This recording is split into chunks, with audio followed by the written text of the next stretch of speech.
It is the middle of winter in the far north, more than 1,000 years ago, and the night has come early. Snow lies deep across a narrow valley, blue and silent under a sky that has barely been light all day. A low house of turf and timber sits half buried in that snow, and from a hole in its roof a thin grey thread of smoke rises straight into the still, freezing air. And inside, beside a long fire, a family is settling in to wait out the longest, coldest part of the year. Good evening, and welcome back to the Sleepy Archive. Tonight, we are going to drift very gently into a Norse winter, into the world of the people we now call the Vikings, not on their ships or in their battles, but at home. At home in the dark months, when the sea froze at the edges and the sun showed itself for only a few pale hours, and the whole task of life was simply to stay warm and stay fed and stay alive until spring. We will sit with them around their long fire. We will watch them tend their animals and weave their wool and stir their slow pots of stew and tell their old stories into the night. None of it is urgent. None of it is loud. It is just history told slowly. The way one winter must have followed another for hundreds of quiet years. As always, there is nothing here you need to do. You don't have to follow the story or hold the names or stay awake until the end. If your thoughts begin to wander off into the dark, let them go. If you lose the thread, that is perfectly fine. This is the kind of telling you are allowed to fall asleep inside. So settle in. Let your shoulders sink down, away from your ears. Let the blankets feel heavier and warmer.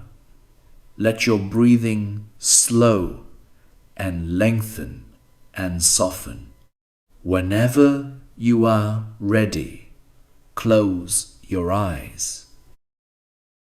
Let's begin. The house we have come to is called a longhouse, and almost everything about Norse winter survival begins here, within its low, dark walls. From the outside, it is little more than a long mound in the snow, its roof of turf so thick that grass grows on it in summer, its walls banked high with earth against the cold. There are few windows, and those there are have been stuffed tight with moss and cloth. For in this country, a window is only a way for the warmth to escape. You stoop to come in through a low door, heavy and barred, and for a moment you can see almost nothing at all. Then your eyes begin to find the shapes of the room, lit by the soft red glow of a fire that runs in a long line down the middle of the floor.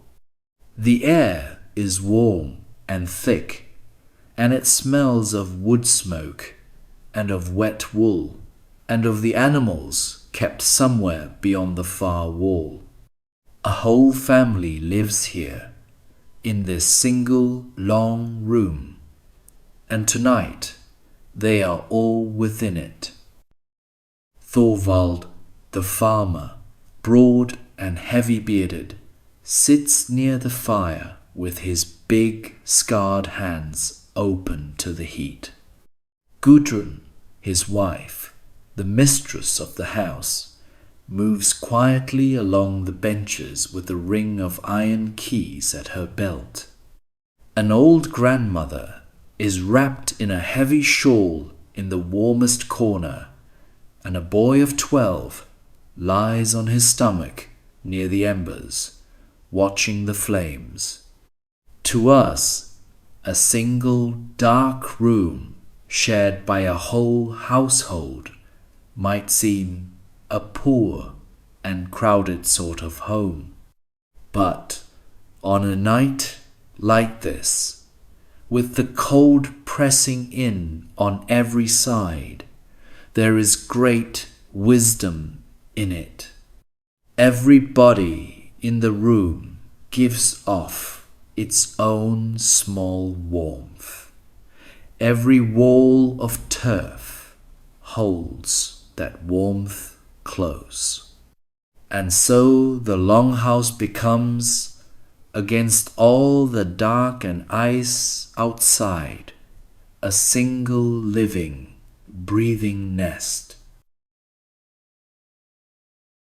Down the center of the longhouse floor runs the long hearth, and it is the true heart of the house.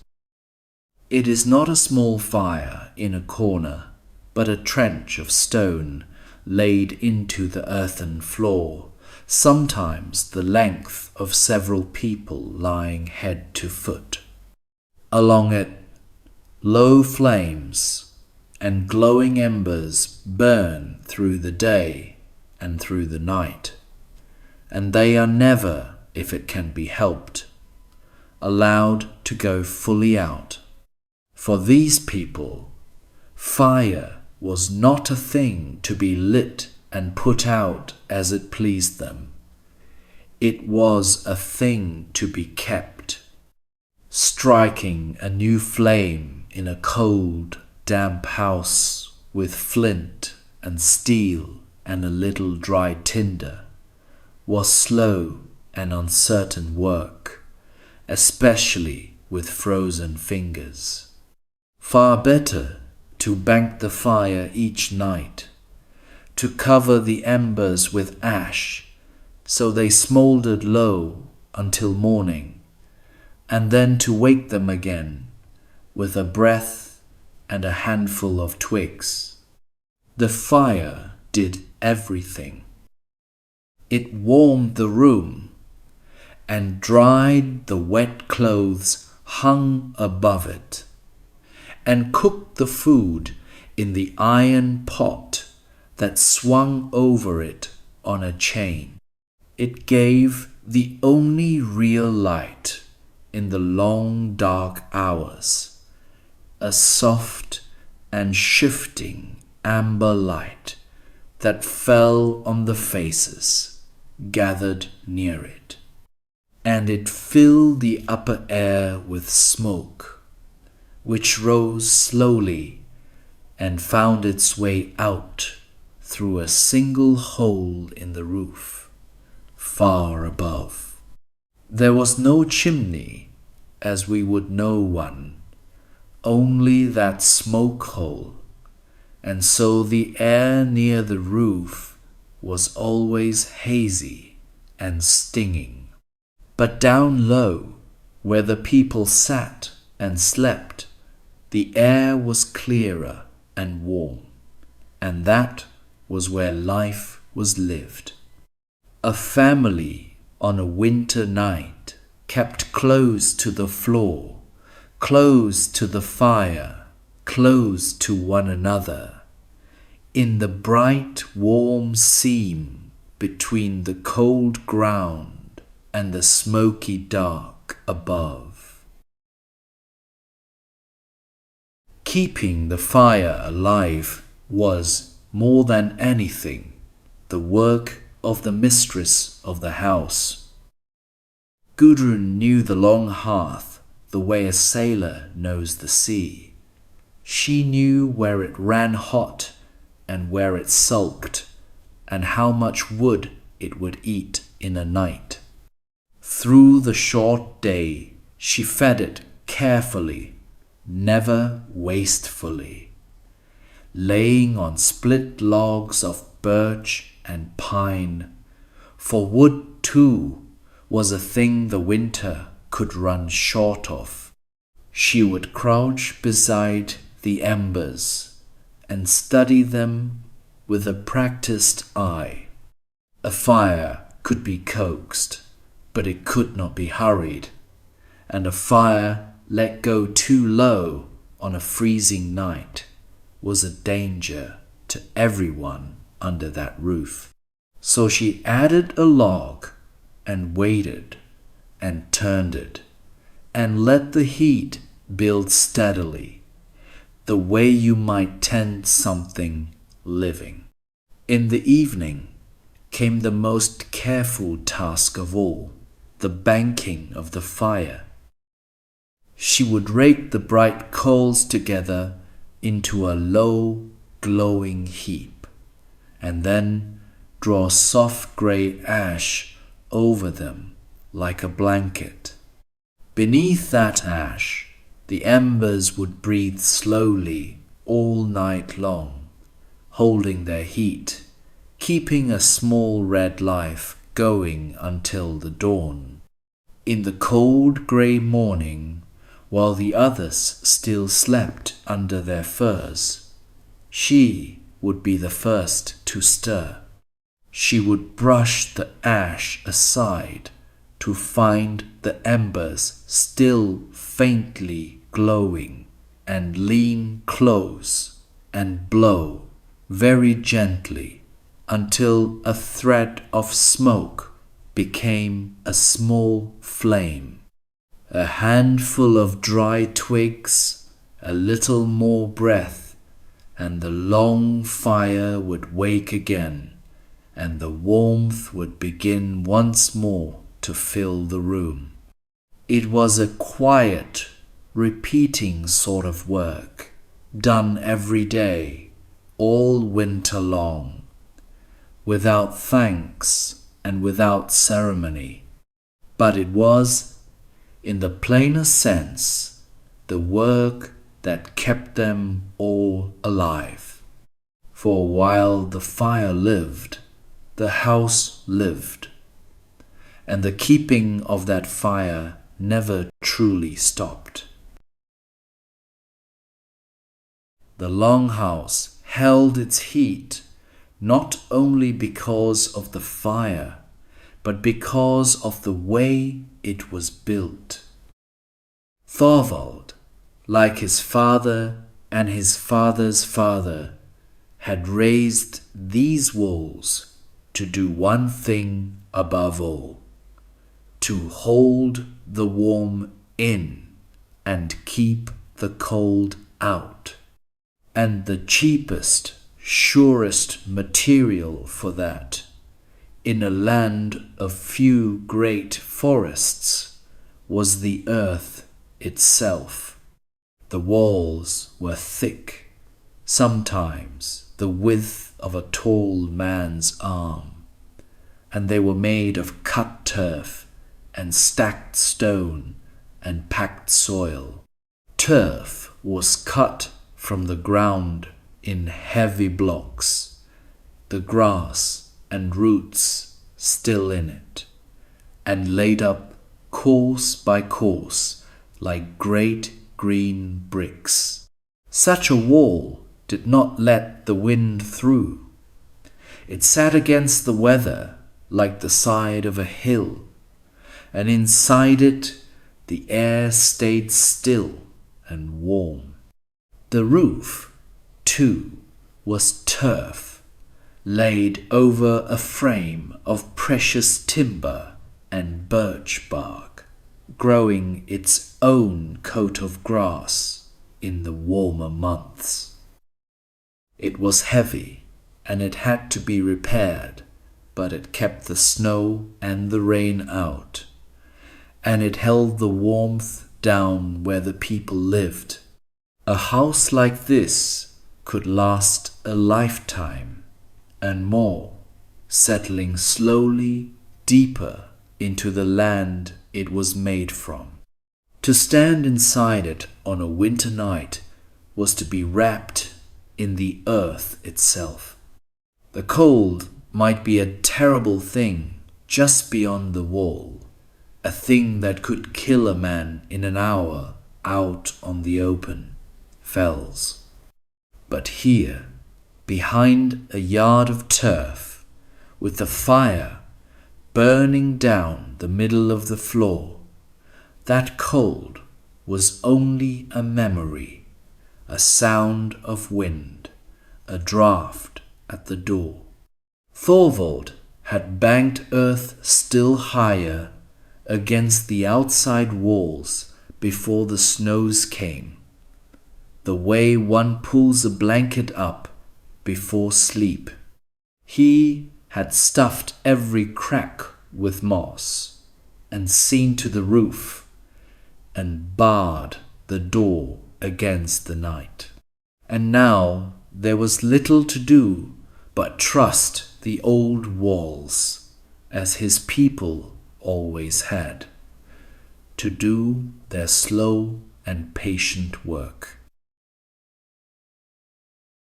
Along both long walls of the house ran raised platforms of packed earth and timber, and these were the benches. By day they were seats, where the family sat to work and eat and talk. By night they became beds, where the whole household lay down to sleep.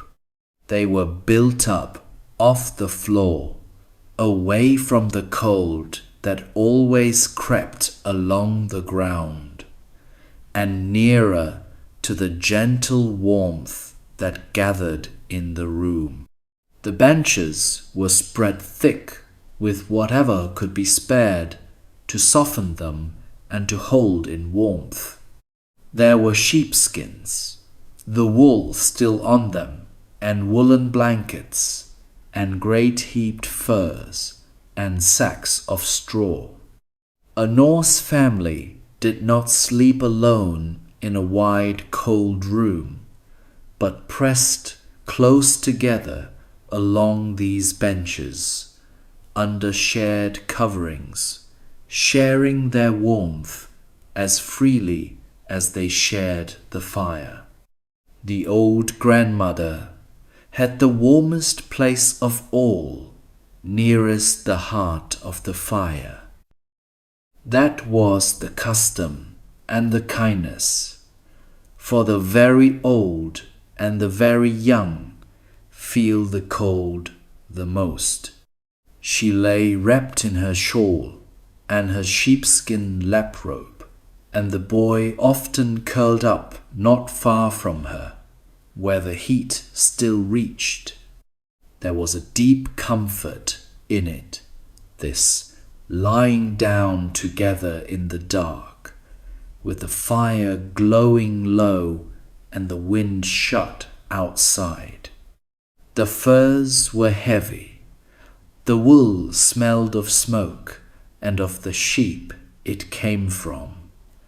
The body of the one beside you gave off a steady animal warmth. And above, dimly, the great beams of the roof crossed and recrossed in the shadow, holding the whole house over you like the inside of a hull. To fall asleep on such a bench, on such a night, was to feel as safe as it was possible to feel in that hard world. The cold could have the whole valley. It could have the fells and the fjord and the long black night. But it could not have the bench and the firs and the fire and the breathing dark of the longhouse.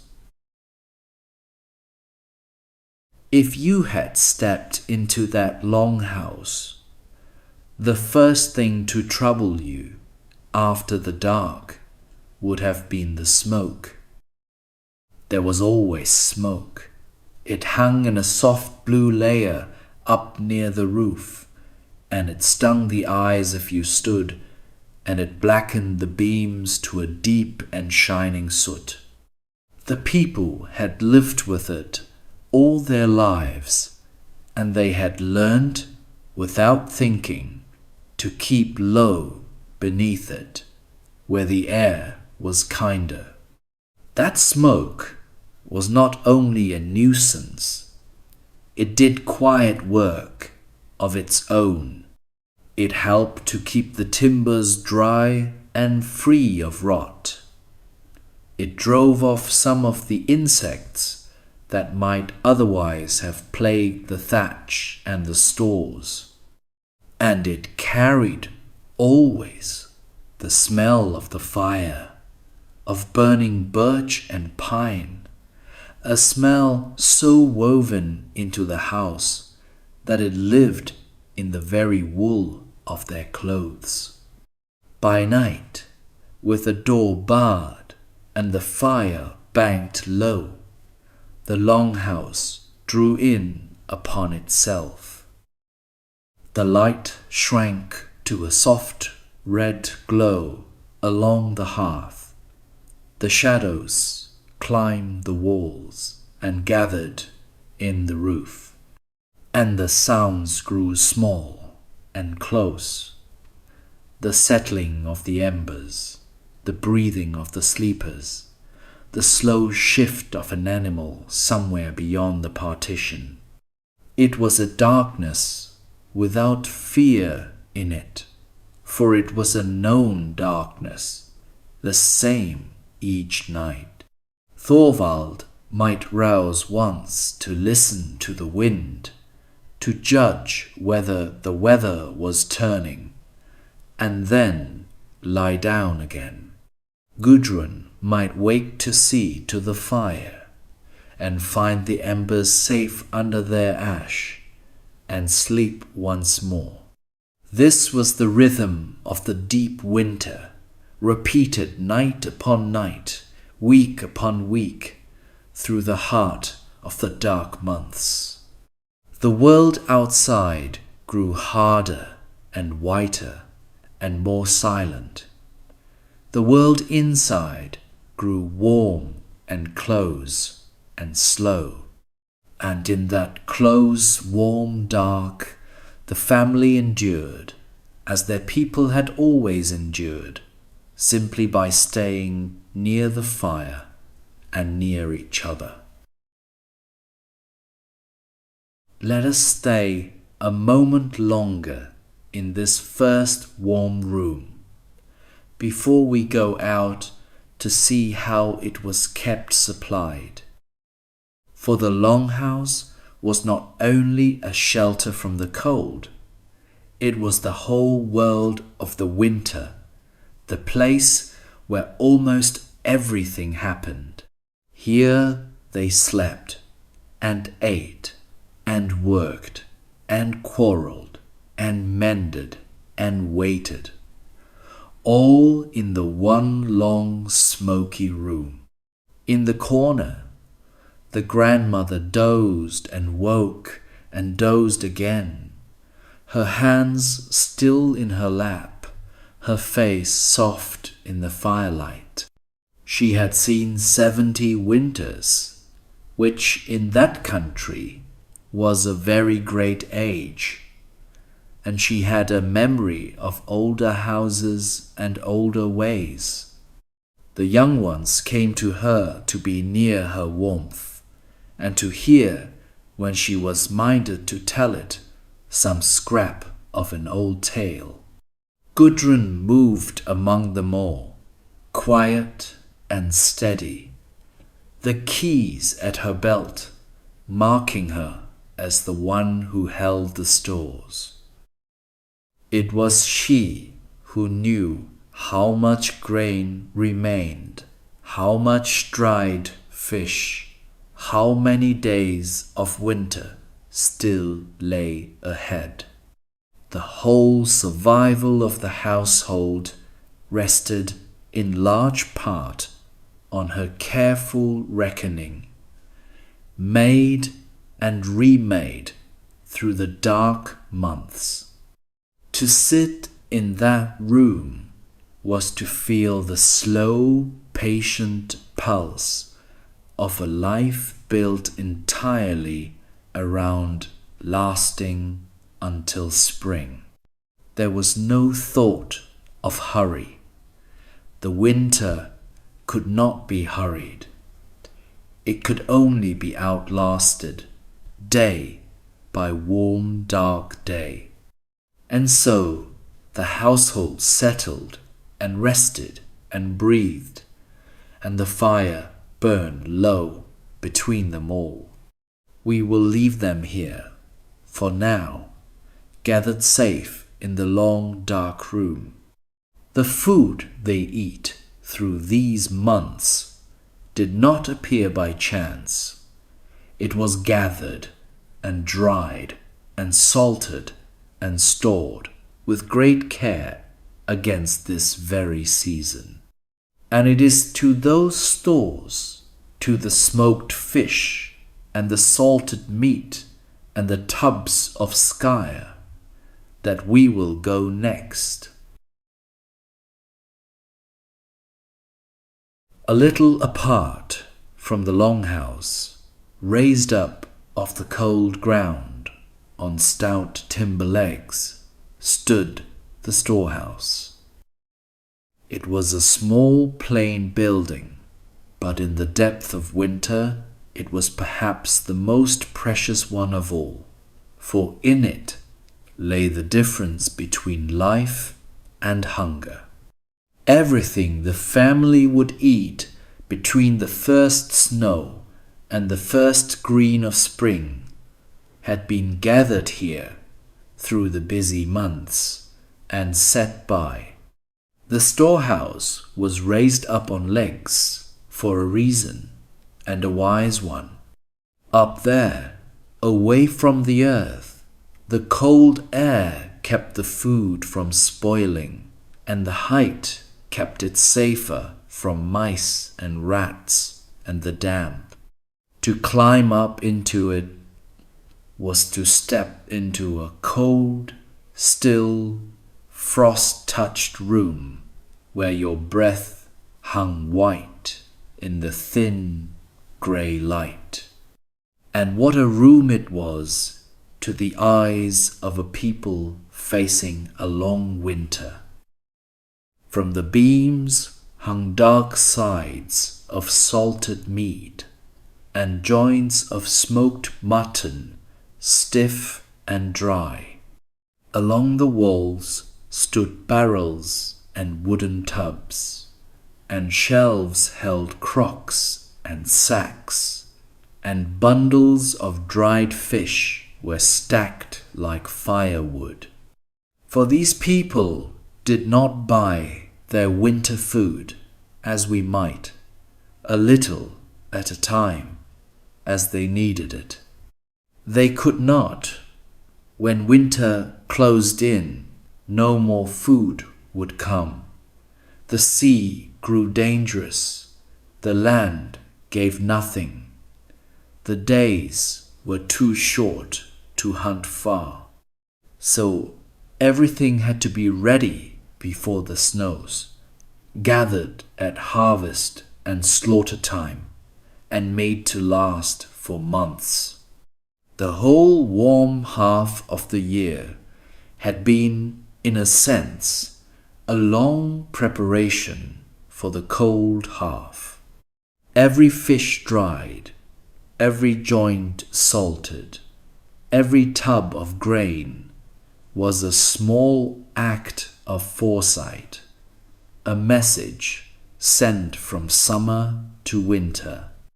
And now, in the deep of the dark months, the family lived on those messages, climbing now and then to the cold high room to take down another day's worth of life.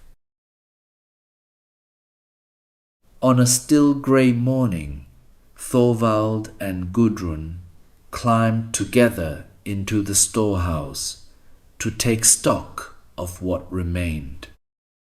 This was a serious thing, done not in fear, but in care, the patient reckoning that any family must make who cannot simply go out and buy more. They moved along the shelves, lifting a crock here, weighing a sack there, counting in their heads the weeks still left of winter. Gudrun, who held the keys and kept the count, knew most of it already. She knew roughly how much grain was left for porridge and for bread, how many sides of meat still hung, how many tubs of fish. But it was good, now and then, to look with the eyes as well, to be sure that nothing had spoiled, that the mice had not been at the sacks. The great fear of any northern winter was not cold alone, but the slow shadow of hunger behind it. A long winter, or a poor harvest before it, could see a family's stores run low while snow still lay deep on the ground. That was the lean time, the hungry time, near the end of winter, when folk grew thin and watchful and counted every handful. So a careful household rationed from the very start, even when the stores looked full. They did not feast through the first weeks and starve through the last. They ate steadily and plainly and kept always something in reserve. Better to be a little hungry all winter, the old wisdom went, than full at the start and empty at the end. Thorvald listened as his wife told off the count, and nodded and judged it would serve. There was enough, with care, to see them through to the time when the days lengthened and the first food could be found again. And so they climbed back down and barred the storehouse door and carried the day's portion back through the snow to the fire. Of all the foods in that cold, high room, the simplest and the most important were the dried and the salted. For without some way to keep meat and fish from rotting, there could be no winter at all in the north, and no settled life there either. The whole secret was to take the water out or to lock it away with salt, so that nothing could spoil before it was eaten. Drying was the oldest way, and in that windy, cold-aired land it worked very well. Fish, especially cod, was split open and hung on great wooden racks in the cold sea wind, where they dried hard as wood. This dried fish, this stockfish, could keep for years if it was kept dry, and it was beaten or soaked soft again before it was cooked. Meat could be dried too, in the wind and the cold, hung in thin strips until it grew dark and hard. And salt, where it could be had, made the surest keeping of all, drawing the water from the flesh and holding the rot at bay.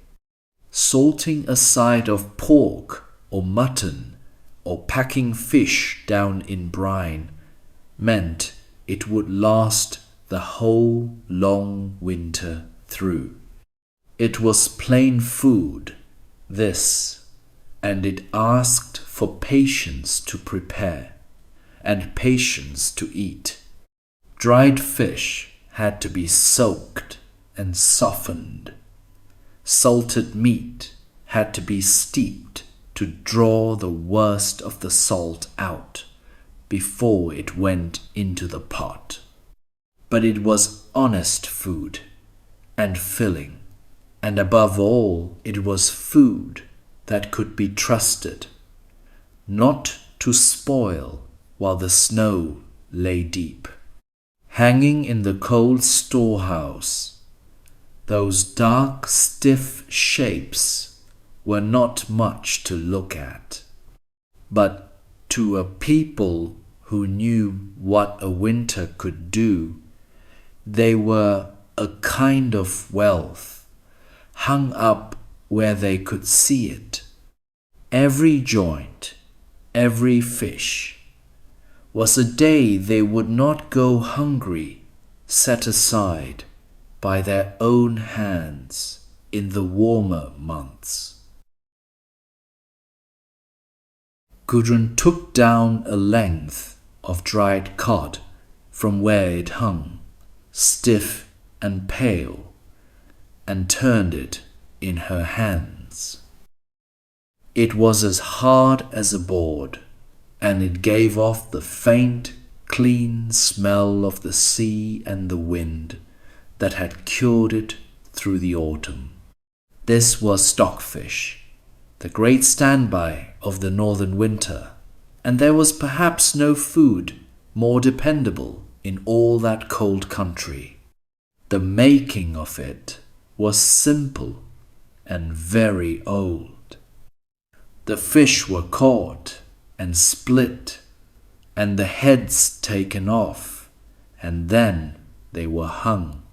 They hung in pairs over wooden racks, out in the cold sea air, through weeks of wind and frost, until every drop of moisture had gone from them.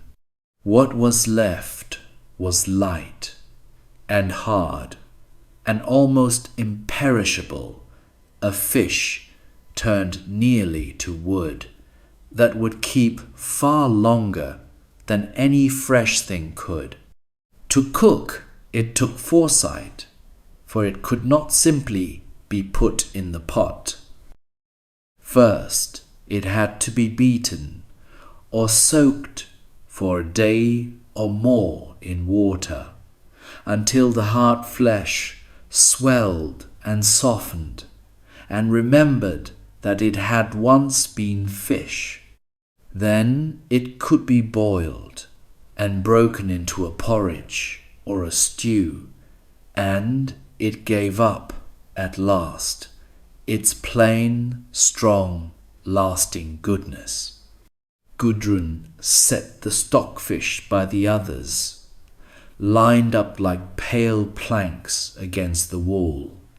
There were enough to give the family fish many times over before the winter ended, a quiet store of the summer's catch. The sea that lay frozen and dangerous now had given this up freely in the kinder months, and they had taken it and dried it and saved it. It was not a grand food, No song was ever sung of dried cod, as far as we know, but it was, in the truest sense, a food that kept people alive through winters that would otherwise have starved them. And so it hung in the storehouse, plain and pale and patient, waiting its turn in the long dark pot of the year. Not far from the store stood a smaller, darker, smokier building, and from its low door curled a thin, endless ribbon of smoke.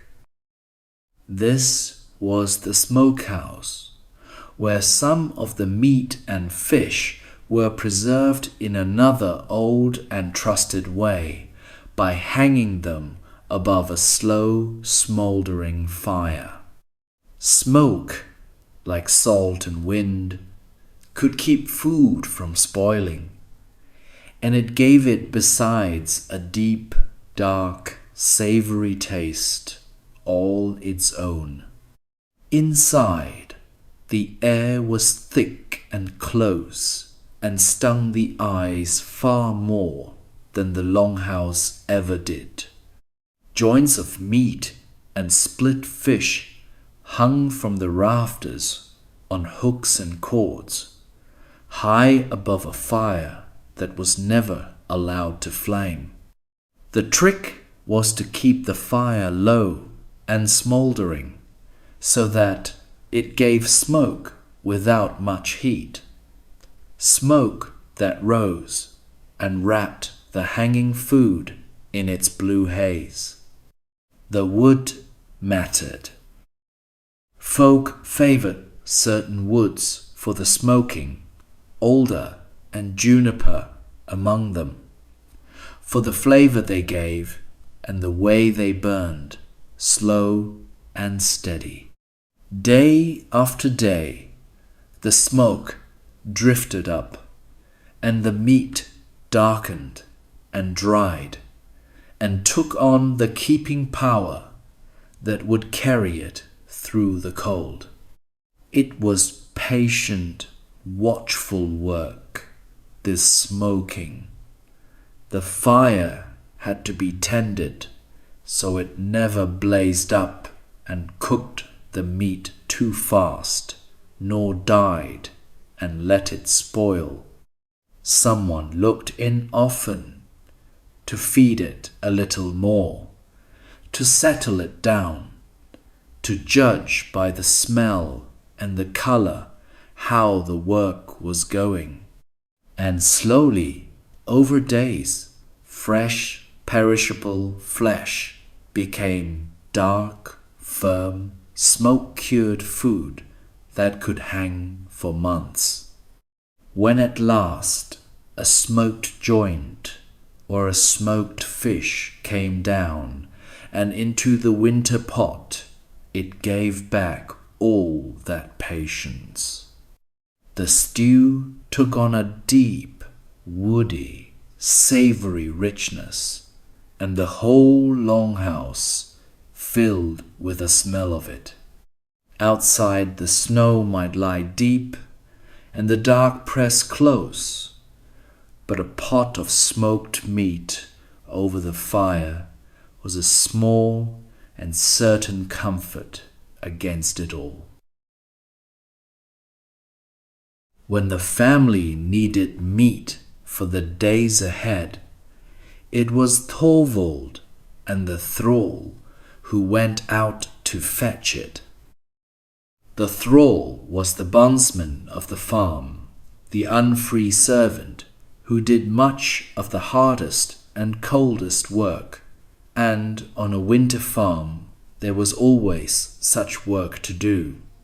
Together they crossed the trodden path through the snow, their breath smoking, to take down a side of smoked meat and carry it in.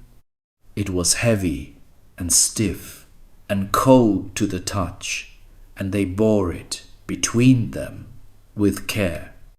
Out here, away from the fire, the cold bit at once, finding every gap in a cloak, numbing the fingers, stiffening the face. No one lingered in it longer than they must. The work was done quickly, and then they turned back toward the thread of smoke that marked the warm house. This was the daily traffic of the winter, this small carrying of food from store to fire. A little was taken each day, never too much, for what was carried in had to be cooked and eaten before it could spoil in the warmth. The cold store was the larder, the warm house was the kitchen, and the short snowy path between them was walked and walked again, all through the dark months. For the thrall, the winter was no easier than for the others, and in many ways it was harder. He slept where it was less warm, ate of the plainer fare, and did the tasks that no one else wished to do in the cold. Yet he too was sheltered by the same turf walls, and warmed at the edges of the same long fire, for in winter every hand was needed and everybody counted. They brought the meat in, and the door was barred again behind them, and the cold was shut out once more. The smoked side was hung near the hearth to thaw, dripping slowly, filling the room with its dark good smell. And the long task of turning stored food into hot food, day after winter day, went quietly on. Not all the winter food was meat and fish. Through the warm months, the cows and the sheep and the goats had given milk, and that milk had not been wasted, but turned into things that would keep. Among these, none was more loved or more useful in the north than a thick, sour, pale food called Skyr. Skyr was made from milk, soured and strained, until it grew thick, almost like a soft cheese, tart and filling and nourishing. Packed down cold in wooden tubs, it could keep a long while, and it gave the winter table something beyond dried fish and salted meat. The grandmother was fond of it, for it was soft and easy on an old mouth, and it tasted of the green summer that now seemed so far away. There was butter, too, made in the good season and salted hard, packed into crocks and tubs against the lean time. And there was cheese and whey kept sour in barrels, a sharp drink that also helped to preserve other foods sunk down within it. The folk of the north wasted little of what their animals gave, knowing that every tub set by was another small wall against winter hunger. And then there was the grain, barley mostly, and some rye, ground into coarse meal for porridge and for flat, heavy bread. Grain was harder to grow in that cold land than in the south, and so it was precious and used with care, eked out through the long months. A handful of meal boiled into a thick porridge, perhaps with a little butter or dried fish stirred through, was the plain daily bread of the winter. Gudrun and the grandmother took down what was needed: a measure of Skyr, a knob of butter, a little of the meal. It was humble food, the food of survival rather than of feasting, but it was steady and it was theirs. And gathered all together, the meat and the fish and the Skyr and the grain, it was just enough with care to last. Each day through the winter, Gudrun measured out what the household would eat, and it was a careful measuring. She did it without fuss, the way she did most things, but behind it lay the whole long arithmetic of survival. So much grain, so much fish, so much meat, set against so many mouths, and so many days still to come before the spring. She took the boy with her sometimes to teach him, for he would need to know these things in his own time. She showed him how to judge a portion, how to keep something always in reserve, how to read the level of meal in the sack and reckon the weeks. He listened, not always patiently, but he listened, and a little of the old careful wisdom passed quietly from her hands to his. For this was the deep lesson of the northern winter, learned by every household that survived one. You could not eat as you pleased. You could not trust to luck or to plenty. You had to count and ration and look ahead. The families who forgot this, who ate too freely in the bright early weeks, were the ones who grew thin and frightened at winter's end. There was no shame in plain and careful eating. It was simply how life was kept in that hard country. A pot of porridge, a little dried fish, a spoon of Skyr, eaten slowly by the fire, was enough to carry a body through another day. And another day carried through was, in the depth of winter, a kind of quiet victory all its own. So the food was measured and carried to the pot, and the rest was put carefully away again. The keys went back to Gudrun's belt. The store was barred. The reckoning was made once more, and the family ate and were warmed, and were one day nearer by that careful counting to the far-off green of spring. Warmth in the north came from the fire and from the turf walls, but it came just as surely from wool. In one corner of the longhouse, near enough to the hearth to share its light, stood the place where that wool was worked into cloth and clothing.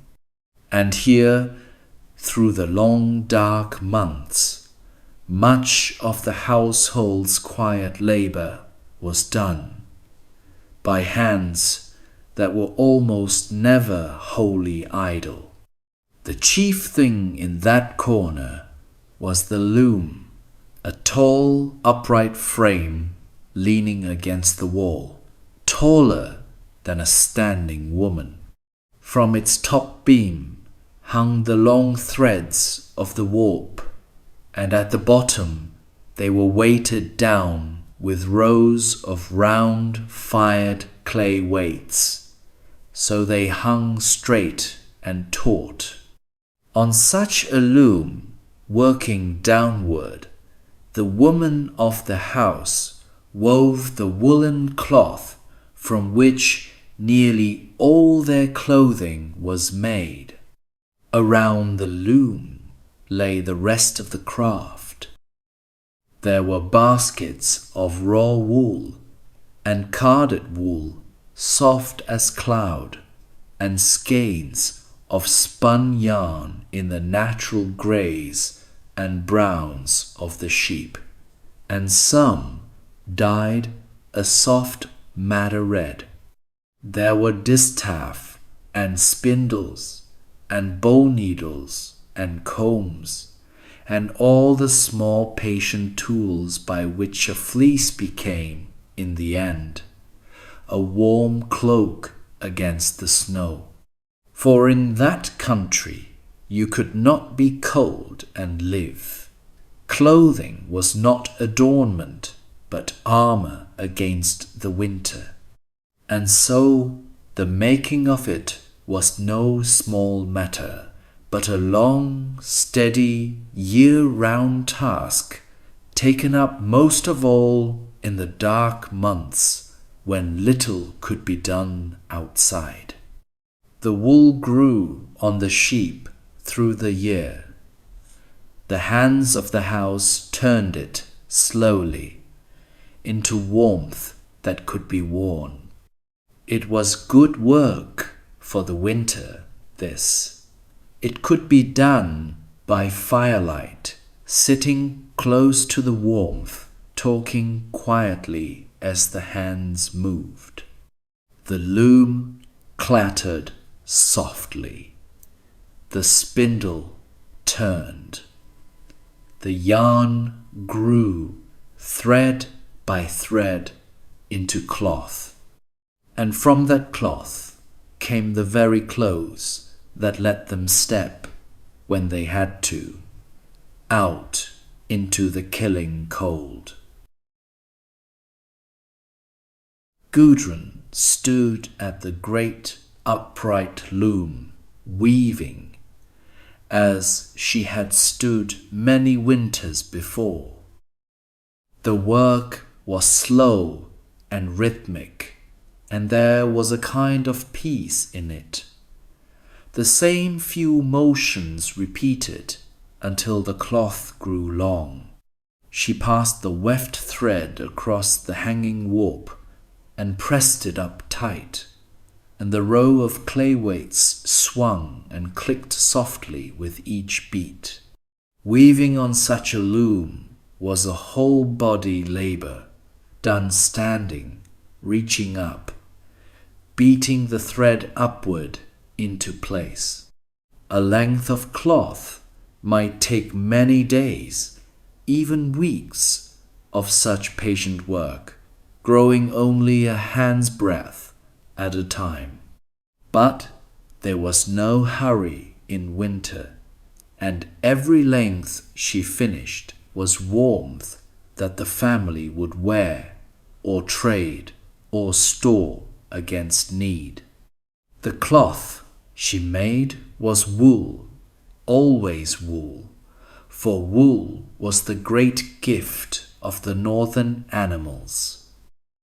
Wool held its warmth even when it was damp, which in that wet, cold country mattered more than almost anything. Woven thick and close, and sometimes felted and beaten until it was near as tight as leather, it could turn wind and shed snow and keep a body alive.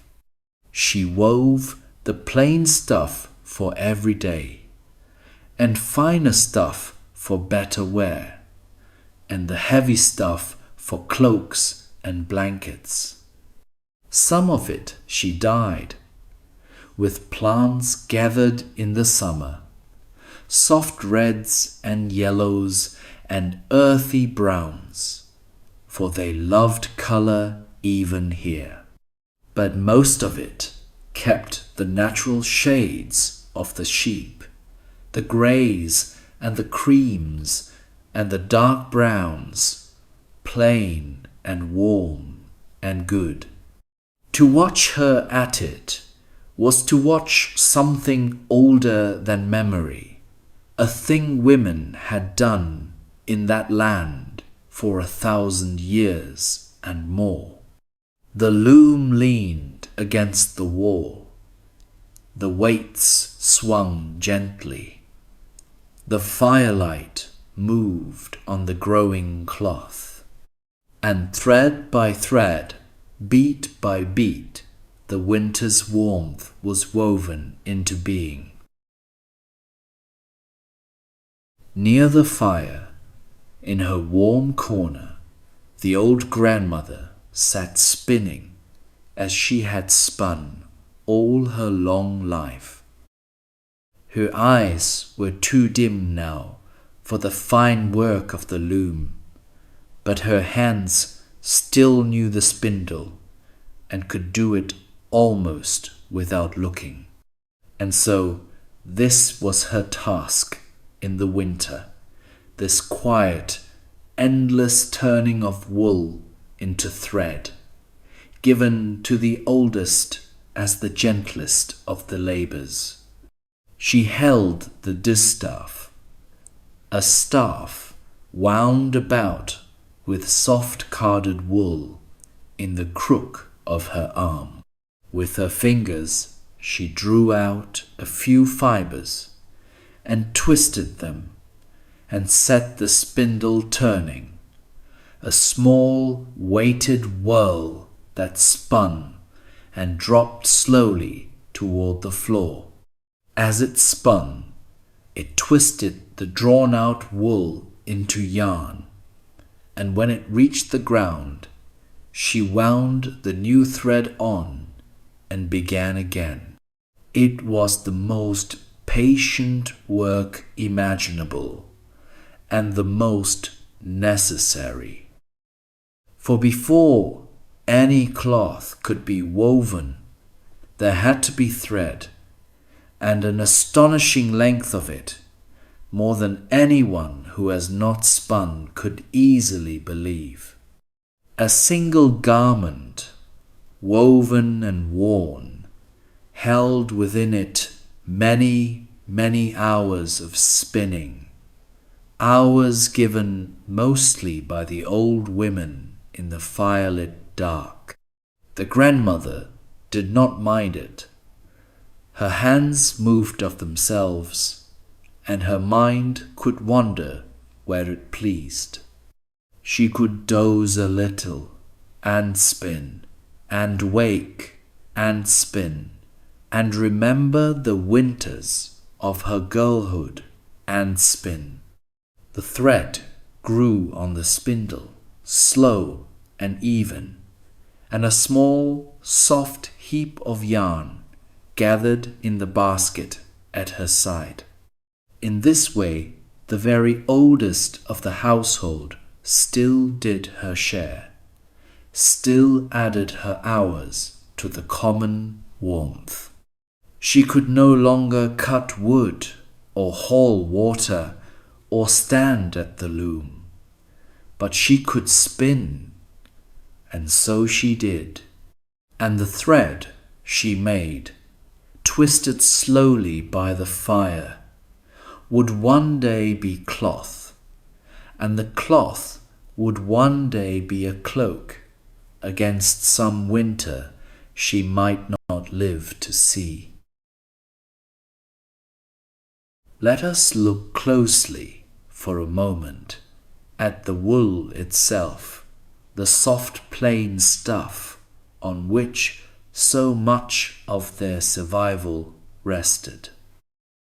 In the baskets by the loom lay every stage of it at once, like the steps of a slow, patient story told in fleece. Raw wool, still greasy and tangled from the sheep, carded wool, combed soft and straight, and spun yarn wound in skeins, ready for the loom. The wool came from the sheep, those hardy little northern sheep that could winter out of doors better than most, and grew thick coats against the cold. In the warm season they were sheared, or the loose wool was plucked from them as it shed, and gathered, and washed, and set by. It was greasy with the natural oils that helped to turn water, and some of that greasiness was left in on purpose, for it made the cloth warmer and more weatherproof. Before it could be spun, the wool had to be teased apart and combed or carded until the tangled fibers lay soft and straight. This too was winter work, done by the fire, the hands pulling the wool between toothed combs until it was light and even. Only then was it ready for the spindle, ready to be drawn out and twisted into the long thread that the weaving would need. The colors of it, untouched, were the colors of the sheep themselves, cream and grey and brown and near black. And what they wished brighter, they dyed, with roots and leaves and lichens gathered and stored from the summer. For even here folk loved a little warmth of colour. Madder for soft red, and other plants for yellows and browns, simmered in pots, the wool dipped and dried. So in the baskets lay the whole quiet craft, from fleece to finished thread. It did not look like much, this heap of soft grey stuff, this pile of plain wound yarn, but it was the raw matter of their survival, the very substance of the warmth they wore. On many a winter evening, Gudrun and the boy sat together by the fire, carding wool, their 4 hands busy at the soft work. It was a task that needed no great skill, only patience, and so it was good work to share and good work to teach. She held the toothed combs and showed him how to lay the wool between them and draw them apart, again and again, until the fibers lay soft and fine. The boy was not always glad of it. He would rather have been out in the snow or hearing a tale than pulling wool by the fire. But the winter gave little choice, and idle hands were not much loved in a house that lived by its own careful labour. So he carded clumsily at first, and then a little better, and the soft combed wool gathered between them. There was something companionable in it, this sitting close and working with the hands while the mouth was free. They talked a little as they worked, of small things, of the animals, of the weather, of what the spring might bring, and the work went on of itself. The wool growing soft and ready, the basket slowly filling, the fire warm on their faces. This was how the children of the North learned their crafts, not in schools, but at the side of the old, by doing.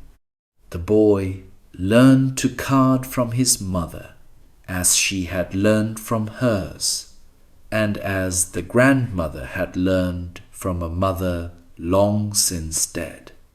Hand by hand, winter by winter, the knowledge passed down, as surely as the wool itself passed from sheep to spindle to loom.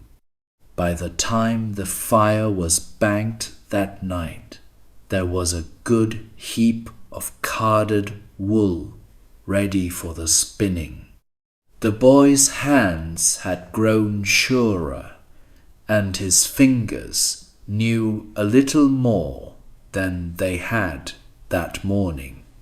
And so the work was done, and a small skill was passed on, and the winter evening had gone by, warm and quiet and useful. The grandmother, watching the boy at the carding, called him over at last to try his hand at the spindle. It was harder than the carding, and he knew it, for he had watched her at it all his life and never once seen the trick of it. But she was patient, the most patient of them all, and she set the distaff in his arm and guided his fingers with her own old hands. "Draw it out slowly," she told him, "and let the spindle do the twisting. Do not fight it. Let it turn."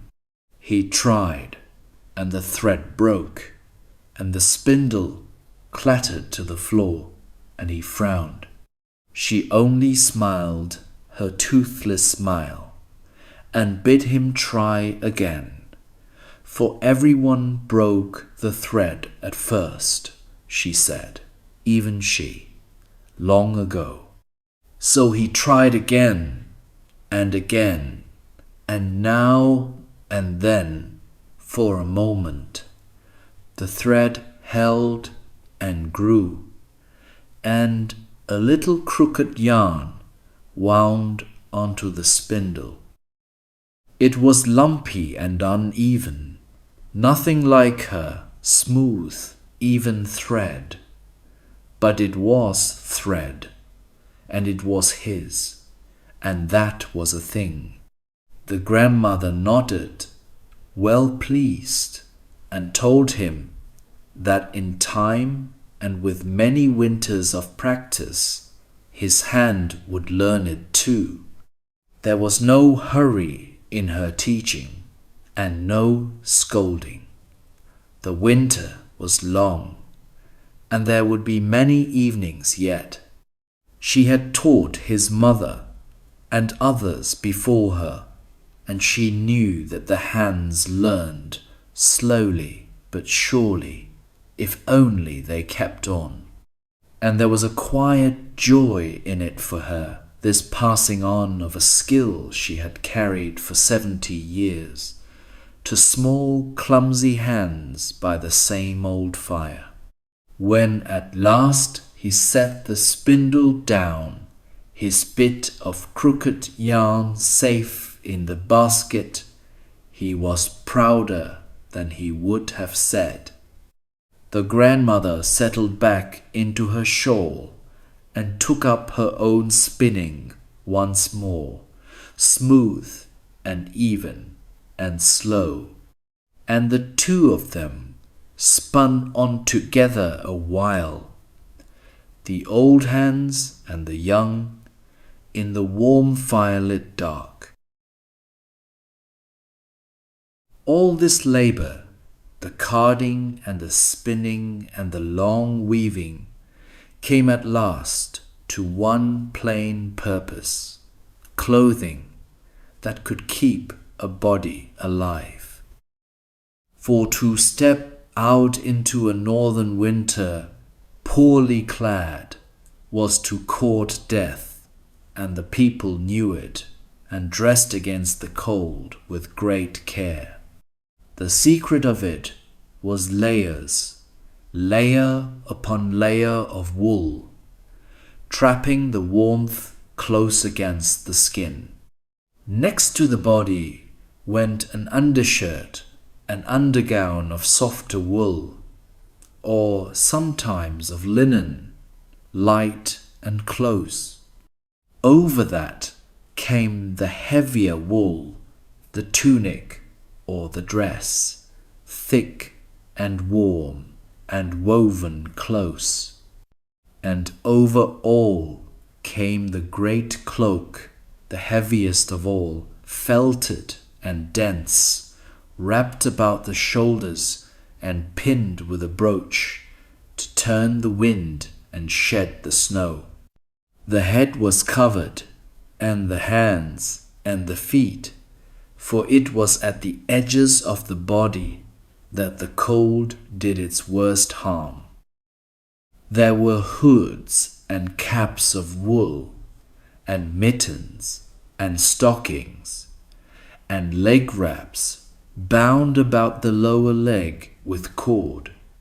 The shoes were leather, simple things, and on the bitterest days they might be stuffed with hay or wool or dried grass for warmth. Gudrun looked over the family's winter clothing as a captain looks over a ship before a storm. She mended the worn places and patched the holes, and saw that each had their layers ready, for a torn cloak in deep winter was a danger, not a mere untidiness. A garment was not thrown away when it wore, but mended and mended again, and handed down when at last it was outgrown. So clothed, a Norseman could face cold that would kill an unprepared traveller in an hour. He could cut wood and tend beasts and fish on the ice, wrapped in the wool his own household had made. And the warmth he carried out into the snow was, in the end, the warmth of all those firelit hours of carding and spinning and weaving, worn now upon his back. Beyond the woven wool, there were the furs and the sheepskins, and these were warmth of another kind again.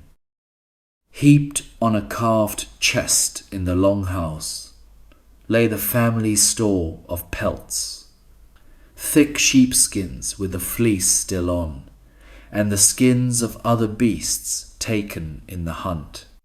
These were not for fine show, but for the plainest warmth on the beds at night and on the body in the worst of the cold. A sheepskin worn fleece inward against the body was a wonderful warm thing, holding the heat close as nothing woven quite could. On the sleeping benches, such skins were spread thick beneath and heaped above, so that the family slept warm even as the fire sank low. And a cloak lined with fleece or a fur about the shoulders could make the difference between misery and comfort out in the snow. They used what beasts the land and sea gave them. There were the skins of seals from the cold water, and of foxes and other creatures from the fells, and the ever-useful skins of their own sheep and goats. Nothing was wasted. A beast that died or was killed for meat gave up its skin too, to be cleaned and cured, and added to the family's store of warmth. The grandmother, who felt the cold most, was wrapped almost always in a fleece lap robe, and few begrudged her the best of the skins. The boy had his short, hooded sheepskin cape, and the men their fleece-lined cloaks, and the beds their heaped coverings. In a house with fire enough and skins enough, even a 40 below night could be borne and slept through and survived. So the chest of furs sat in its corner, dark and soft and faintly animal smelling, a quiet hoard of warmth. It was not gold, and it was not glory, but in that country it was treasure of a real and bodily kind.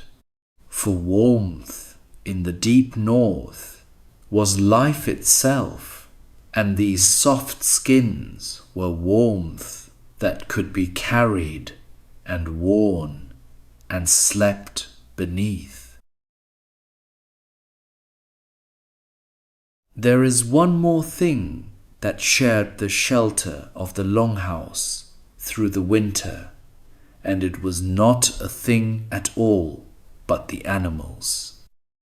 For at one end of the long building, behind a low timber partition, lived the cattle and the sheep, and a goat brought in from the killing cold to be kept alive through the dark months.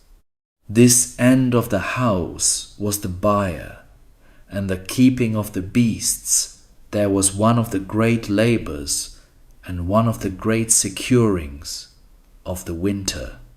When the autumn ended and the grass died and the snows came on, the animals could no longer live out of doors.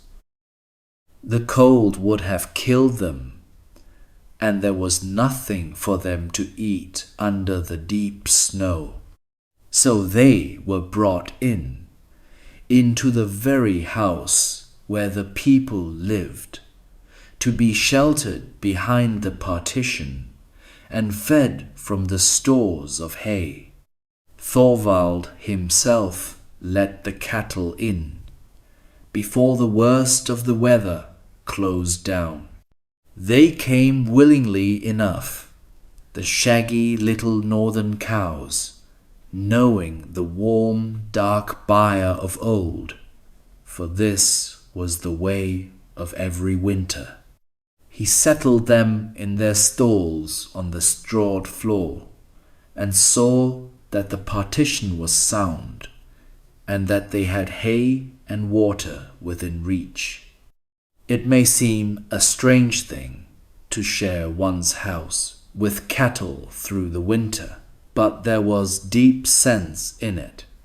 The beasts gave off a great warmth of their own, and that warmth helped to heat the house, drifting through from the byre end. And the people, in turn, kept the beasts alive, sheltered and fed, who would have died out in the snow. So house and byre were one building, and people and beasts were one household, bound together against the winter. The cows breathed their warm breath into the cold. The people gave their stored hay, and both, by that bargain, came through. It was an old arrangement and a wise one, and it had kept folk and flocks alive in the north for longer than anyone could say. Behind the partition, in the dim cold byre, the cattle stood quietly in their stalls, breathing out slow clouds of steam. They were small, those northern cattle, shaggy and hardy, bred to endure a hard land on little feed. Through the long winter, they would stand here in the half-dark, chewing slowly at their hay, waiting as the people waited for the spring. The byre was colder than the dwelling end, for it was farther from the fire, but it was sheltered and out of the wind, and that was much. The animals' own bodies warmed it further, so that even here, where breath hung white in the air, no beast froze. They stood close together as the people did, sharing their warmth, and the strawed floor beneath them held a little heat as well. It was a still, patient sort of life for them, this wintering in. There was no grazing, no roaming the fells, only the standing in the dim byre and the eating of the hay that was carried to them. By the end of winter, they would be thin and weak and longing for the green, for the stored fodder was never quite plenty, but thin and weak was far better than dead, and dead they would surely have been, left out in the snow. A cow kept alive through the winter would give milk again in the spring, and calves and years of use. And so the household fed them and watered them and kept them at no small cost in labor and in precious hay. To step into the byre on a winter evening was to enter a warm, breathing, animal dark, full of the soft sounds of the beasts, the slow grinding of jaws on hay, the shift of a hoof on straw, the deep, patient breathing of creatures waiting out the cold. They too were survivors of the northern winter, kept so by the same care that kept the people in the same long sheltering house. The keeping of the beasts fell chiefly to the herdsman, an old leathery man who had tended animals all his long life. Twice a day and more he came to the byre with armfuls of hay from the loft, and laid it in the mangers before the patient cattle.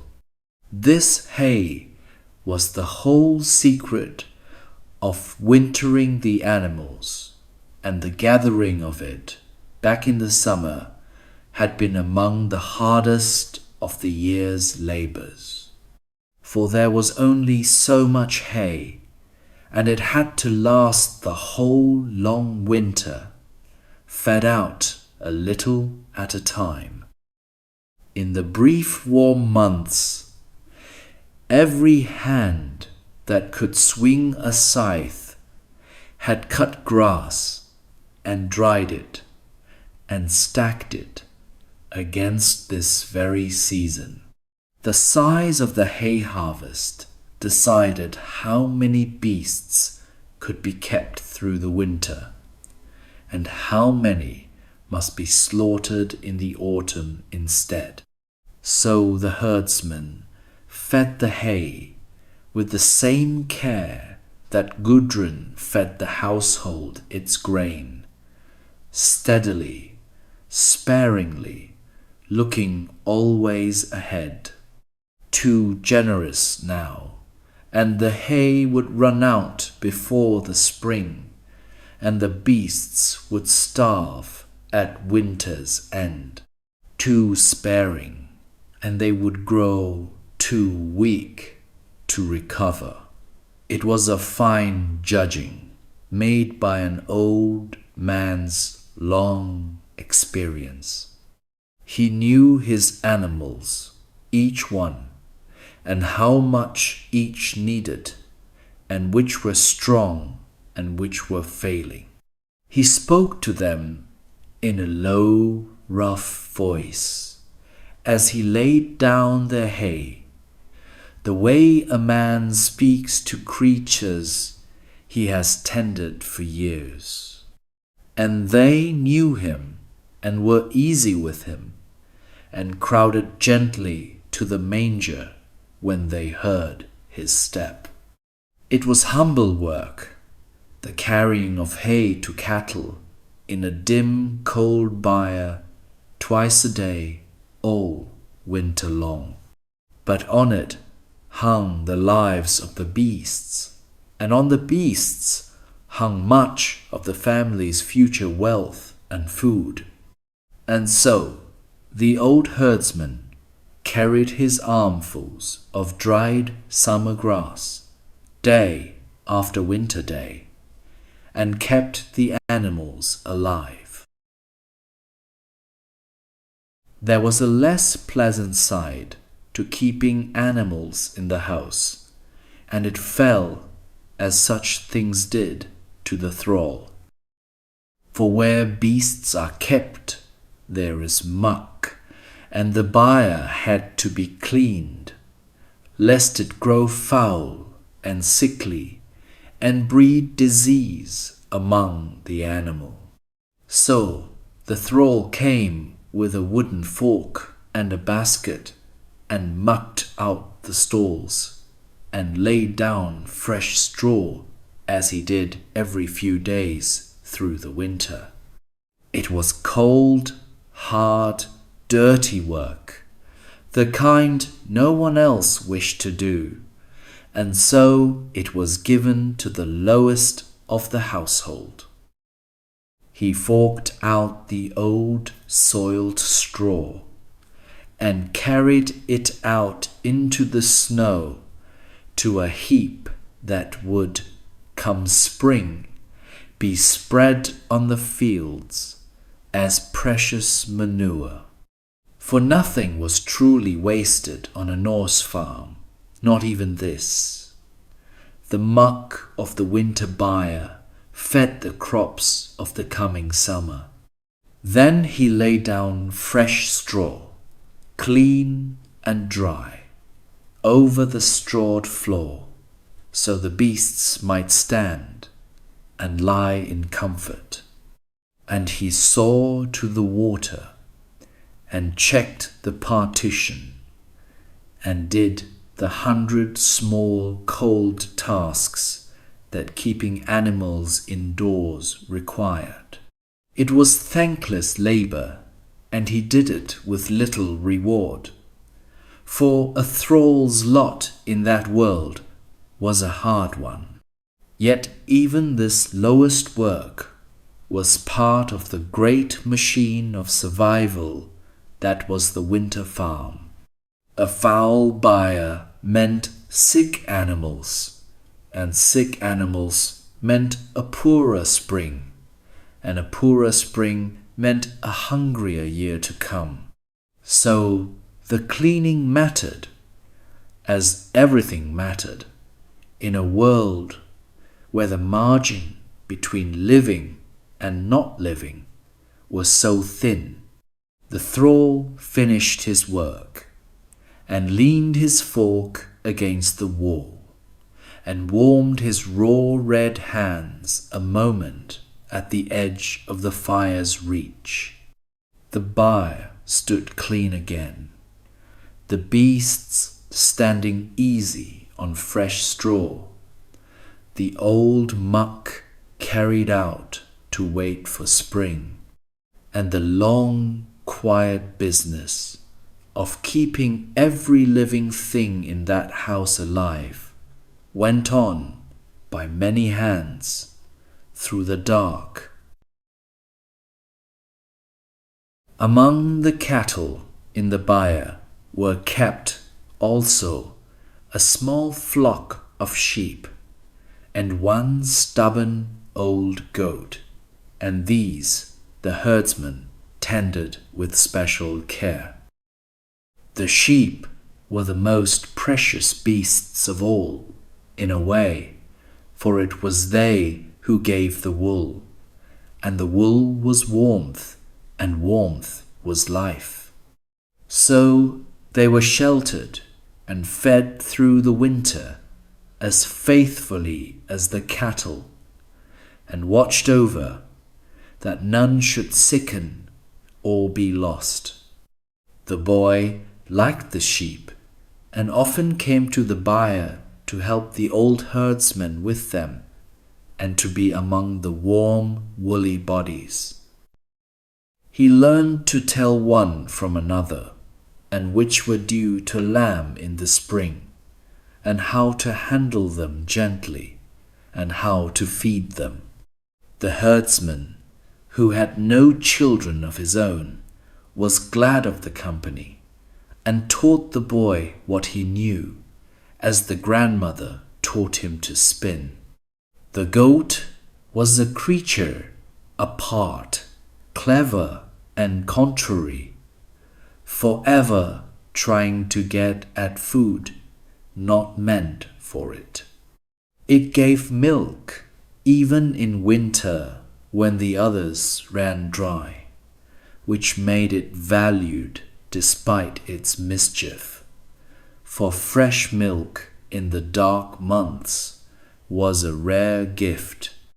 The grandmother was fond of that goat's milk, and the boy was fond of the goat, and so it was forgiven its many small sins. To tend the sheep and the goat was to tend the future as much as the present.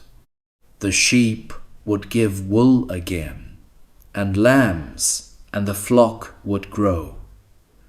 The goat would give milk through the lean time. Each kept alive through the winter was a promise of the spring, a small living seed of the year to come. So the herdsman and the boy moved among the woolly backs in the dim byre, laying down hay, checking each beast. The sheep crowded gently around them, warm and patient, breathing their soft breath into the cold. And the boy, his hands buried in warm wool, learned, without quite knowing it, the oldest lesson of the North, that to keep your beasts alive is to keep yourself alive. Above the byre and in the corners lay the hay, the stored summer that fed the wintering beasts. It was piled high where it could be reached, dry and golden brown and fragrant still with a memory of warm fields, and it dwindled slowly as the winter wore on. To look at the hay was to read the fortunes of the animals, and so, in part, the fortunes of the whole farm. Hay was, in its quiet way, as precious as any food in the store, for without it the beasts could not be kept. And keeping the beasts was no small matter, for they were the farm's slow wealth, milk and wool and meat and labor, all bound up in their living bodies. A family that lost its animals to a long winter was a family ruined, set back years, perhaps past mending. So the hay was guarded and rationed with the same care as everything else. The herdsman knew to the day almost how long it must last, and fed it out accordingly, never too free, never too mean. And he watched the weather and the stack, and reckoned again whether there would be enough to reach the spring grass. In a good year, with a great hay harvest behind them, there was enough and to spare, and the beasts came through fat and strong. In a bad year, with the hay short, hard choices had to be made, and some beasts went to the autumn slaughter that might otherwise have lived. It was a gamble made every summer, the cutting of the hay against the guessing of the winter, and the north was a hard place to gamble. The hayloft, then, was a kind of clock counting down the winter in golden armfuls. As long as the hay held out, the beasts lived, and the promise of the spring held with them. And the herdsman climbed to it day after day, and brought down another load, and watched the stack sink slowly toward the floor. There is a deep and simple truth at the heart of the winter longhouse, and it is this: that folk and beasts kept each other alive. The people sheltered the animals from the cold and fed them from the stored hay, and so the animals did not freeze or starve. And the animals, by their own warm breathing bodies, helped to heat the house. And so the people were warmer than they would have been alone. Thorvald and the old herdsman stood together at the partition one evening, looking over the beasts in the dim, warm byre. The breath of the cattle rose in slow clouds, and the heat of them drifted through into the dwelling, mingling with the warmth of the fire. It was a kind of partnership, this, older than any farm either man could remember, a bargain struck between people and animals against the killing cold. A modern house keeps its animals far off, in barns and fields, and would think it strange to share a roof with cattle.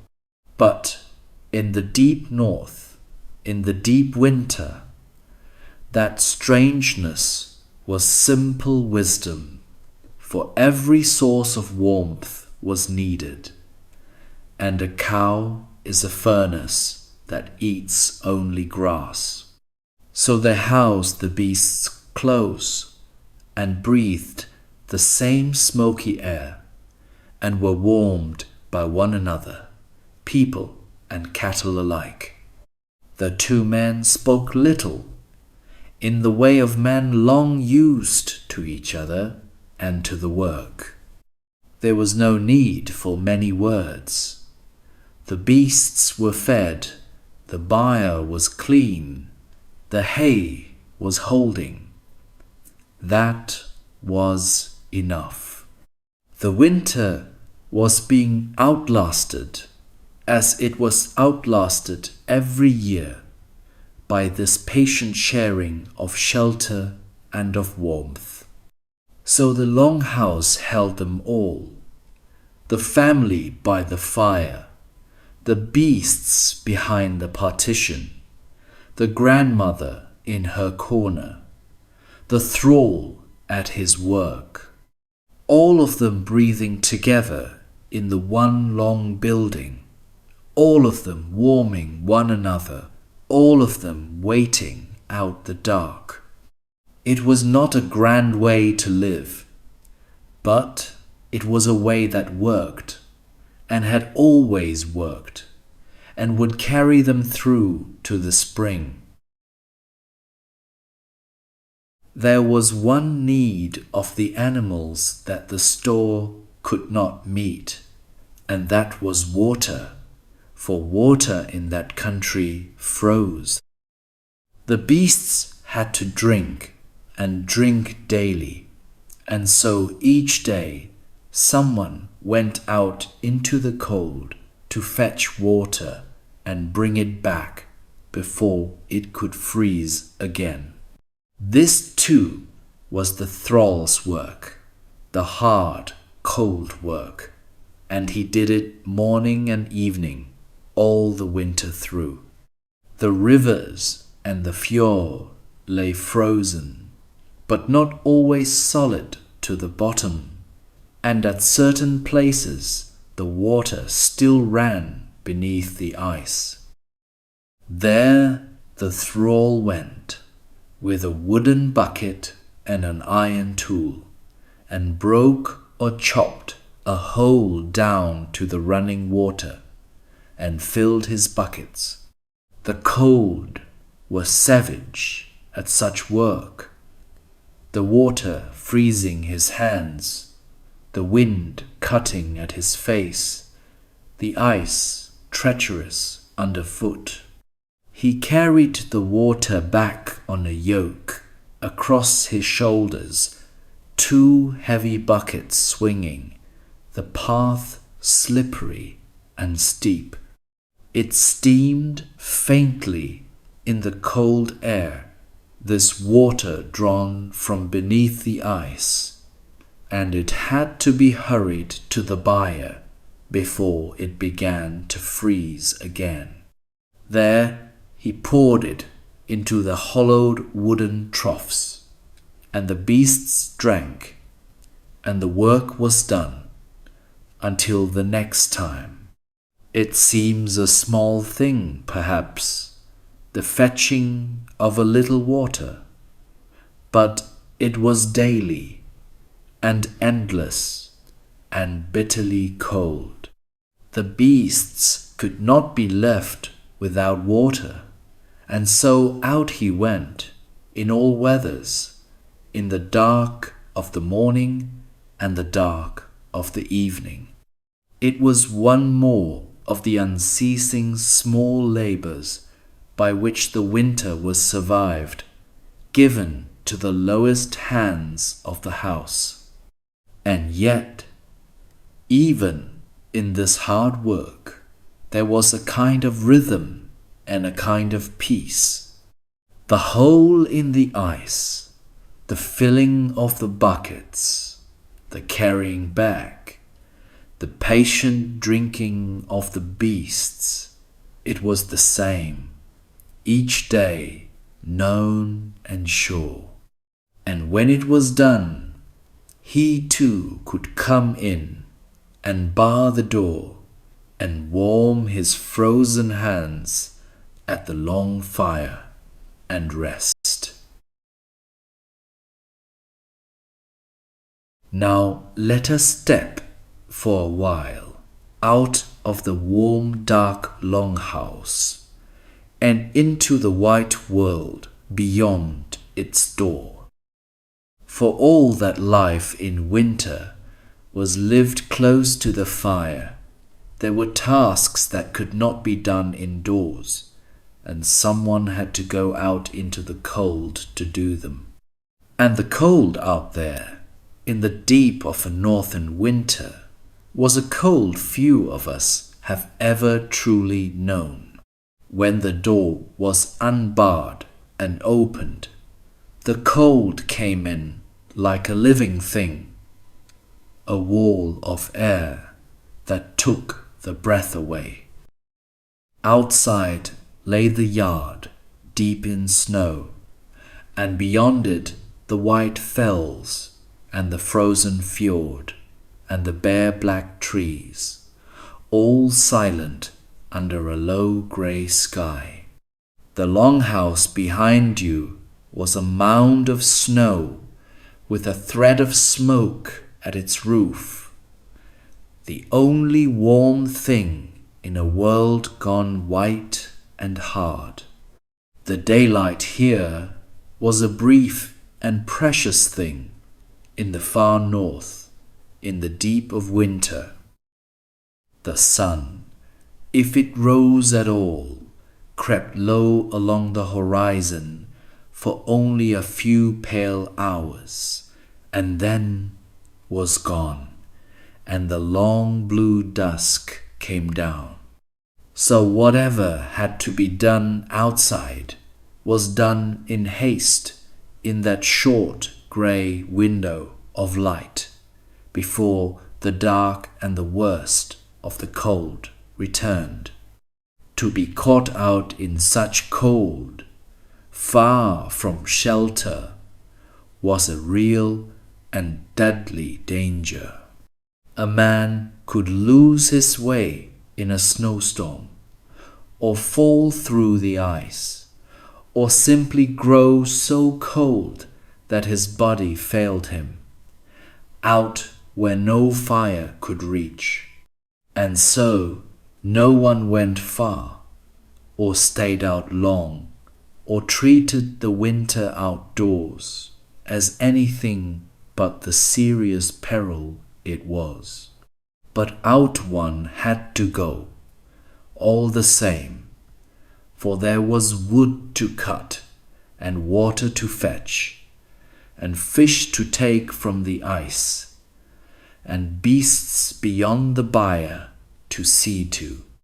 So they wrapped themselves in all their layers of wool and fur, and pulled their hoods close, and stepped out into the white, and the warm house waited behind them, patient, holding its fire for their quick return.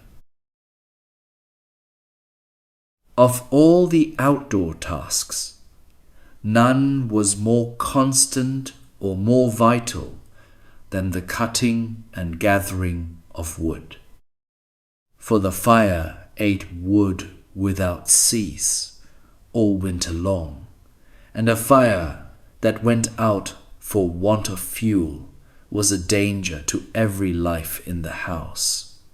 So Thorvald and the thrall went out in the short grey daylight to the wood pile and the chopping block to keep the store of firewood full. Much of the wood had been cut and stacked in the warmer months, dried and ready, for green wood burns poorly and gives little heat. But there was always more to split, more to carry, more to make ready, and on a clear day the ring of the axe sounded across the snow. Thorvald set the logs on the block and swung the iron axe, and the wood split clean in the cold, the pieces falling into the snow. It was hard work and warming work, for all the cold around, and the breath of the men smoked in the freezing air. The thrall gathered the split pieces and stacked them under the eave, where the snow would not reach them, building the store back up. A good stack of dry split wood by the door was a comfort like few others in the deep of winter, a wall of warmth waiting to be burned. For the danger of running short of wood was as real as the danger of running short of food. A long cold spell could eat through a woodpile fast, and to be caught with the store low and the weather hard was a grim thing. So they cut and split and stacked ahead of need, and never let the store sink too low, whatever the labor. When the light began to fail and the cold to deepen, they gathered an armful each and turned back toward the house. The axe was left sunk in the block. The stack stood high under the eave.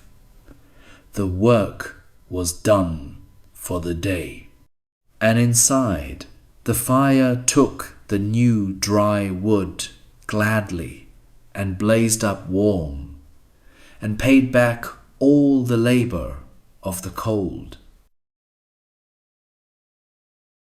The cutting of the wood was only half the task. The other half was the carrying of it, load by heavy load, through the deep snow. The woodpile might stand some way from the house, and between lay the snow, deep and soft and dragging, so that every step was an effort, and it was the thrall most often who bore the loads, his arms full of split logs, his feet sinking, his breath coming hard in the cold. He carried the wood in great armfuls, or dragged it on a simple sledge across the snow again and again, until the store by the door was full. It was tiring and cold and endless, for the fire would burn through it all and want more on the morrow. But there was a sureness in it too, in the building of the stack, in the knowing that the warmth was secured for another day. The snow itself made everything harder. It hid the ground and the loose stones and the buried tools, and it dragged at every step. A path was trodden and retrodden between woodpile and door, packed hard by use, the only easy footing in the soft white waste.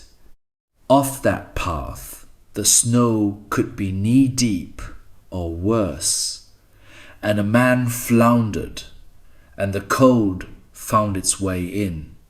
Yet even the thrall, lowest of the household, was clad against the cold by the labor of the loom, and so could do this work and live.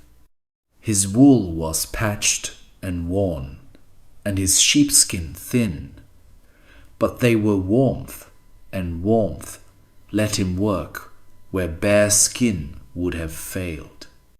And when his arms ached and his load was carried, he too could go in and warm himself, however briefly, at the fire he had fed. So the wood came in, armful by armful, sledge load by sledge load, through the dragging snow. The store by the door rose high, dry and ready, a hoard of warmth against the long, cold nights.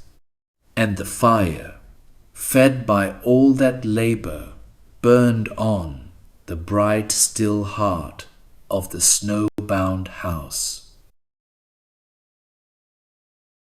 In the deep of the northern winter, the day itself was a brief and ghostly thing, and the people lived their outdoor lives by its narrow light.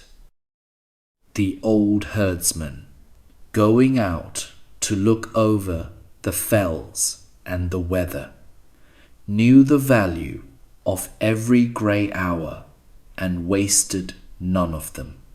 He stepped out into a world barely lit, where the sun, if it showed at all, hung low and pale and gave more light than heat. Far in the north, near the longest nights, the sun might not truly rise for days together, and even where it rose, it crept along the horizon and sank again within hours. So the daylight was a thin grey window, opening late and closing early, and through it the work of the outdoors had to be hurried. The long rest of the day was twilight and darkness, the deep blue dusk, and then the black, lit only by the moon on the snow. The herdsman stood and looked out over the white fells, reading the sky as a sailor reads the sea. He judged the color of the light and the feel of the air and the shape of the clouds, for the weather could turn deadly fast in that country. A storm coming in could trap a man, or bury a path, or freeze a careless body, and so it was well to read its signs early. He looked too to the safety of the farm, that all was well, that no beast had strayed, that the snow lay where it should.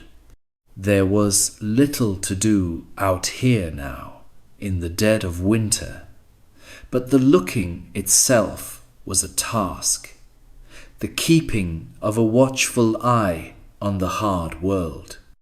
And then, with the light already failing, though it was barely past midday, he turned back toward the house. For there was no lingering in that brief grey day. The cold deepened as the light went, and the dark came down swift and total. Better to be within when it came, by the fire, with the door barred and the long night safely begun. So the herdsman came in from the fells, and the short grey day closed over the snow, and the longhouse drew in once more. Out on the frozen fjord, in the flat, pale light, the thrall knelt by a small hole in the thick ice, fishing. For even in the depth of winter, the water beneath the ice still held fish, and a household with stores running low might send a man out to take what he could. It was cold, patient, lonely work, kneeling on the ice over the dark water, but it could bring fresh food to the winter table, and that was no small thing.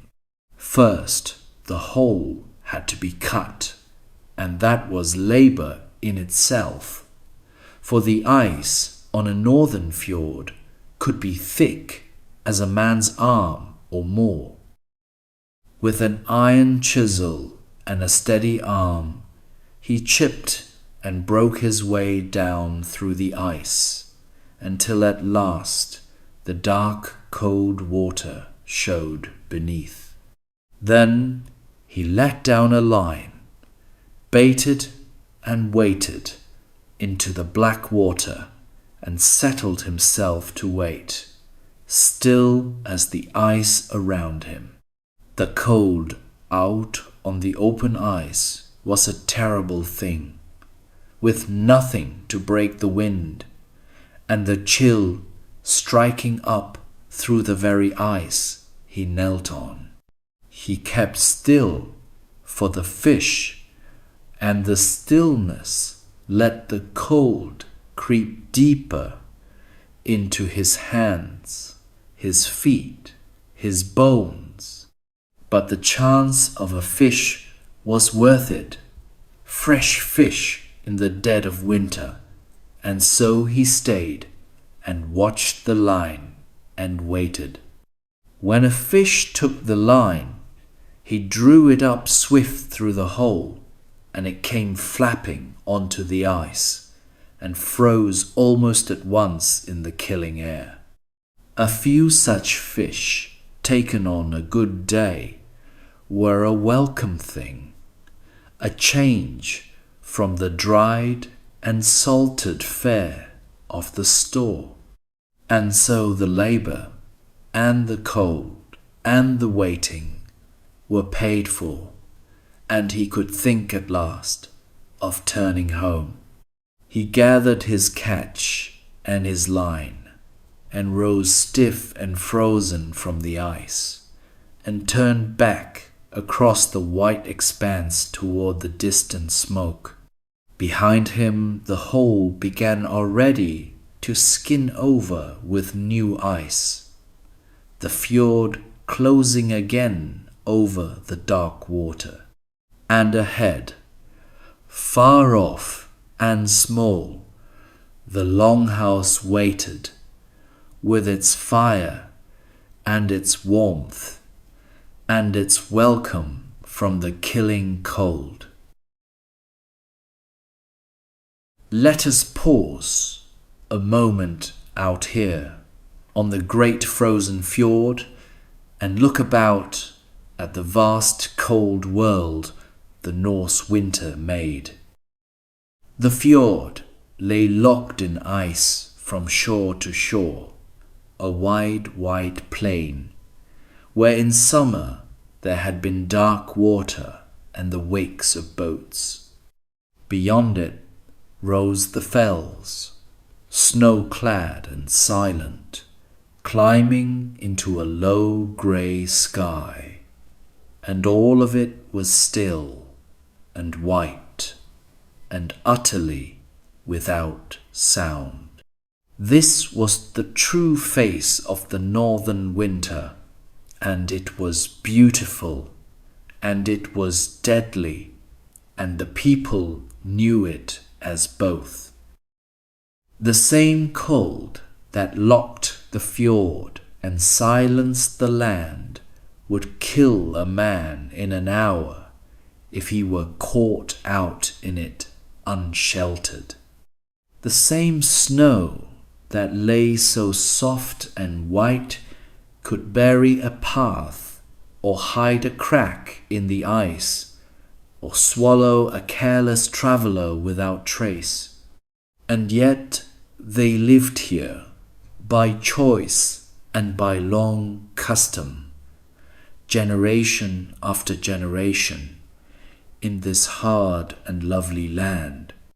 They had learned its ways, and built against its cold, and stored against its hunger, and clad themselves against its bite. They did not fight the winter so much as outlast it, bending to it, sheltering within it, waiting it patiently out. To stand on the frozen fjord was to feel very small, a single warm body in a vast cold stillness, far from any fire. The smoke of the longhouse was a tiny thread on the white shore, the only sign of life in all that frozen world. And toward it always the people turned back, for life out here was a brief and borrowed thing, lent only to those who did not stay too long. So the fjord lay frozen and silent under the low grey sky, the fells white and still around it. The winter held the whole land in its cold grip, as it had held it every year since before any memory. And the people endured it, as they always had, by knowing it and respecting it, and keeping always near the warmth of home. Near the shore, where a spring or a swift stream kept a place in the river ice from freezing solid, the boy and the thrall came to fetch water for the house. For the people, like the beasts, needed water daily, and the snow could be melted for some of it. But melting snow ate precious firewood, and so running water where it could be had was prized. So down they came to the ice with buckets and a yoke to draw what they needed and bear it home before it froze. The boy was learning this work, as he learned all the works of the farm, by coming along and lending his small hands. The thrall showed him where the water still ran, and how to fill the buckets without soaking his mittens, and how to balance the yoke on the shoulders. It was cold, wet work, and the boy's hands were soon aching, but he did not complain, for he wished to be thought useful and grown. The water came up dark and cold and steaming faintly in the freezing air, and it had to be carried quickly before the cold caught it. They filled the buckets, and the boy took the lighter load and the thrall the heavier, and together they climbed back up the trodden path toward the house. The yoke pressed on the shoulders, and the buckets swung, and the snow dragged at their feet, but the distance was not great, and soon they were home. It was good for the boy to do this work, hard though it was, for he was learning the shape of the winter, the unceasing round of small needful tasks: water, wood, hay, food. These were the things that had to be fetched and tended every day, without fail, or the household would suffer. And he was learning, too, the kinship of labor, the working alongside another against the common cold, even a lowly thrall and a farmer's son. They poured the water into the great vessel by the door, where it would keep, drawn fresh, for the cooking and the drinking. The boy's hands were red and aching, but he had done his share, and he warmed them at the fire with a quiet pride. And the water stood ready, fetched from beneath the ice. One more small wall built that day against the long, cold winter. Before the last of the light failed, Thorvald himself stepped out to read the sky and judge the coming weather. For in that country the weather was master of all, and a man who could read its signs might save his beasts and his stores and his very household. So he stood in the snow and looked long at the clouds and the color of the dusk and the feel of the wind on his face. There were signs a careful man learned to read over a lifetime of winters in the north. A certain stillness, a certain color in the sky, the way the cold bit or eased, the behavior of the beasts and the birds. All these spoke of the weather to come. A coming storm, a deepening freeze, a brief thaw, each had its warnings for those who had the eyes to see them. If a hard storm were coming, there was much to do before it struck. Extra wood to bring in, extra water, extra hay laid by, the beasts checked, the door and the roof made fast, all secured before the snow and wind came down. For when a great storm came, it might shut the farm in for days, and then nothing could be fetched, and the household must live on what was already within. Thorvald judged that this night, at least, would be only cold and clear and still, with no storm in it. The sky was clearing and the cold deepening, and that meant a hard frost but no wind, a night to be borne easily enough within the warm house. So there was no need to labor against a storm tonight, and that was a small mercy, one less burden in the endless round. He stood a moment longer, looking up, as the first stars showed in the darkening sky over the white fells. Then he turned and trod back through the snow to the low door of the house, and the warmth waiting within. For the reading was done and the judgment made, and now there was nothing to do but go in and bar the door and let the long night come. As Thorvald went in, the light was going, and the land was passing into the long blue twilight. That was the truest face of the northern winter. It was not quite day and not quite night, this long dusk, but a deep and lovely blue that lay over the snow for hours, between the brief grey day and the black night.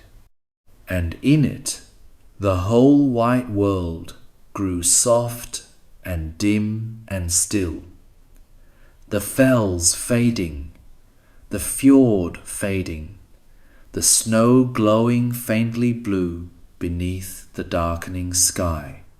This twilight was the great long companion of the winter people, far longer than the daylight, almost as long as the dark. In it they finished their outdoor work and turned homeward, and saw the first warm spark of firelight in the windows and around the doors. It was a quiet, melancholy, beautiful time, the blue hour of the snow, repeated every winter day, year upon year. The cold deepened as the blue light came, for the warmth of the brief sun was gone, and the clear sky let the heat fly up into space. On such a clear, still evening, the cold could become a terrible thing, the deep, killing cold of the far north, the cold of the 40 below nights. And so the people came in, all of them, before that cold could settle, and gathered to the fire and shut the blue dusk outside. To look out, then, from the warm door across the blue snow was to see the whole vast, hard beauty of the winter at once. The white land, the dark fells, the deep blue sky, the first faint stars, the silence over all. It was a world both lovely and pitiless. And behind you, warm and golden, was the one small place where life still flickered, the fire-lit room of the longhouse. So the blue twilight deepened toward the dark, and the cold pressed down on the silent land. The last of the household came in from the snow, and the door was barred, and the long night was begun. And the people gathered to the fire to outlast once more the great cold dark of the winter night. One by one, as the last light failed, the men of the household came in from the cold, stamping the snow from their boots at the low door. Thorvald and the thrall and the old herdsman, each in turn ducked beneath the lintel and into the warm, smoky dark, and felt the heat of the fire reach out to meet them. There was no greater pleasure in all the winter than this, the coming in from the killing cold to the warmth and light of home. The cold had gotten into them, out there, into their hands and their feet and their faces, despite all their wool and fur. And now, by the fire, the warmth crept slowly back, and the aching faded, and the stiff fingers eased, and the shivering stilled. They shed their snowy outer cloaks, and hung them to dry over the fire, and crouched close to the embers, and let the heat soak into their bones. This, in the end, was what all the labor was for, not for wealth, nor for glory, but simply for this warmth, this safety, this coming home. The wood they had cut now burned before them. The water they had fetched now steamed in the pot.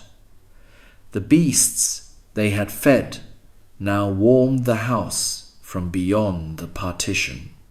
Every cold task of the day was paid back here in this warm gathering by the fire as the night came down. The grandmother had kept the warmest place, and the boy was already there, and the women had the pot going, and the smell of food filled the room.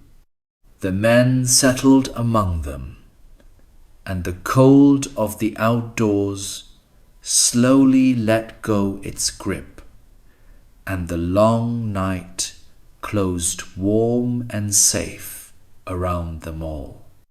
Outside, the cold could do its worst. In here, by the fire, they were beyond its reach. So they gathered, the whole household, as they gathered every winter night, in from the cold and around the long fire. The door was barred. The dark was shut out. The warmth held them all. And the longest, hardest part of the day was over, and the long, warm evening of the winter night could begin. Now comes the heart of the matter, the long winter night within the longhouse, the warm, dark hours that were the true reward of all that cold day's labor. For the days in the deep north were brief, and the nights enormous, 16, 18, 20 hours of darkness, and those hours had to be lived somehow around the fire. And so the evening, the long, warm, firelit evening, became the great stage of winter life, the time of food and warmth and talk and rest. The fire burned brighter now than it had all day, fed with the new wood, casting its warm amber light over the gathered faces. The iron cauldron hung over it, steaming, the day's stew slowly cooking, filling the room with its deep, good smell. And around the long hearth the household settled on the benches among the firs, close to the fire and close to one another. There was a great coziness in it after the hard white day, this drawing in to the warm, bright room. The cold was shut outside, behind the barred door and the thick turf walls, and could not come in. And within was warmth and light and food and company, all the small good things that made the long winter bearable. This was how the Norse endured the dark months, not only by their stores and their walls and their wool, but by this, by gathering, by being together in the warmth through the long nights, telling and listening and eating and resting, the household close around its fire. For warmth alone does not make a winter bearable. It is warmth shared in company that does. So let us settle in with them now in the firelight for the long, warm evening of the winter night. The stew is cooking. The fire is bright. The household is gathered. The door is barred against the cold. And the great dark hours that out of doors are so deadly become in here only the long, sweet hours of the winter evening. Over the fire hung the great iron cauldron, and in it all through the evening simmered the slow, thick stew that was the household's main meal. Gudrun and the grandmother tended it, stirring now and then, adding what the day's stores allowed, judging when it was done. And the smell of it filled the whole longhouse. The deep savory smell of meat and fish and grain cooking slowly together. The smell of warmth and food and home. The cauldron was the heart of the winter cooking, for almost everything was boiled or stewed in it, slowly, over the long evening fire. Into it went whatever could be spared and softened, pieces of smoked or salted meat, soaked and steeped, or dried fish broken up, or barley meal to thicken. Perhaps a little Skyr or butter stirred in, perhaps some dried herbs kept from the summer, and water from beneath the ice, and salt if they had it. It was plain food, this winter stew, but it was hot and filling and nourishing, and after a cold, hard day, it was a wonderful thing. A wooden bowl of it, eaten by the fire, with a piece of heavy flat bread, was the daily feast of the winter, humble but deeply welcome. And the slow cooking of it, all evening over the low fire, was part of the rhythm of the night, the pot bubbling softly as the hours went by. The grandmother had her own quiet wisdom about the stew, the small tricks of seasoning and softening, learned over 70 winters. She would taste it and nod, or shake her head, and add a little of this or that, and the others trusted her judgment in such things, for she had cooked more winter stews than any of them, and a good stew was a comfort not to be undervalued in the long dark months. So the cauldron simmered, and the smell filled the room, and the household waited, warm and hungry, for the meal. It was not much, by the measure of richer lands and easier times, but it was enough, and it was hot, and it was theirs. And when at last it was ladled out, steaming into the wooden bowls, it tasted, in the cold heart of the winter, very good indeed. When the stew was ready, the whole family ate together around the fire from wooden bowls in the warm, bright heart of the night. There was no great ceremony to it, only the simple, deep pleasure of hot food after cold labor, shared among those who had labored together. Thorvald and Gudrun, the grandmother and the boy, all gathered close, bowls in their hands, the firelight on their faces. They ate slowly, for there was nowhere to go and nothing to hurry for, and the long evening lay all before them. The stew was hot, and the bread was heavy and good, and the warmth of the food spread through them as the warmth of the fire spread over them. And as they ate, they talked a little of the small doings of the day, of the beasts, of the weather, of the work still to do.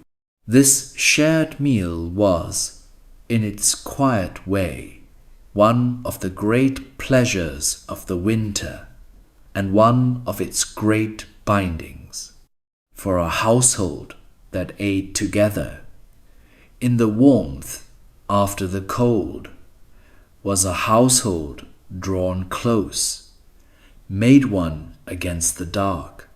The food was the same food they had eaten the day before, and would eat the day after, but eaten together it was more than food. The grandmother ate slowly, of the softer things, the sky and the broth, easy on her old mouth, and the boy ate hungrily of everything. The thrall and the herdsman had their share too, a little apart perhaps, but warmed at the same fire and fed from the same pot. For in the depth of winter, all who shared the labor shared the warmth and the food, high and low alike, close around the one fire. So they ate and were filled and were warmed, and the bowls were emptied and set aside. The hard, cold day was behind them, the long, warm night before them. The household gathered and fed and at peace. And the fire burned on, and the cauldron hung empty now over the embers, and the evening settled into its long, quiet hours. When the meal was done, there was sometimes a little something to drink, passed around the fire in a carved horn or a wooden cup. The Norse made ale from their barley, and a sweeter, stronger drink called mead from honey when they had it, and these warmed the long evenings. It was not had every night, for honey and barley were precious, but on a colder night or a duller one, a little drink by the fire was a welcome thing. Thorvald took the carved drinking horn and drank and passed it on, in the old way, around the gathered household.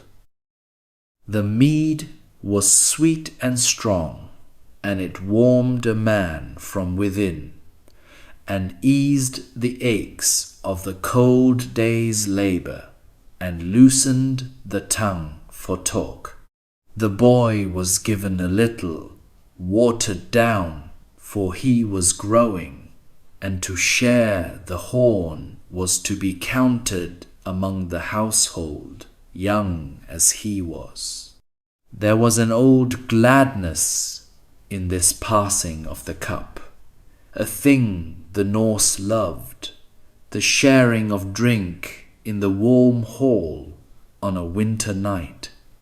In the great halls of kings and chieftains, such drinking was grand, with feasting and boasting, and the giving of gifts.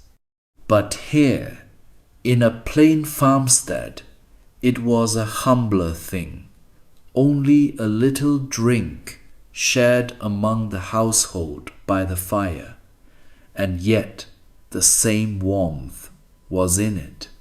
The drink and the warmth and the full stomachs made the household easy and content, settling deeper into the long evening. The cold and the dark outside seemed very far away now, beyond the barred door and the thick walls, of no power over the warm, bright room.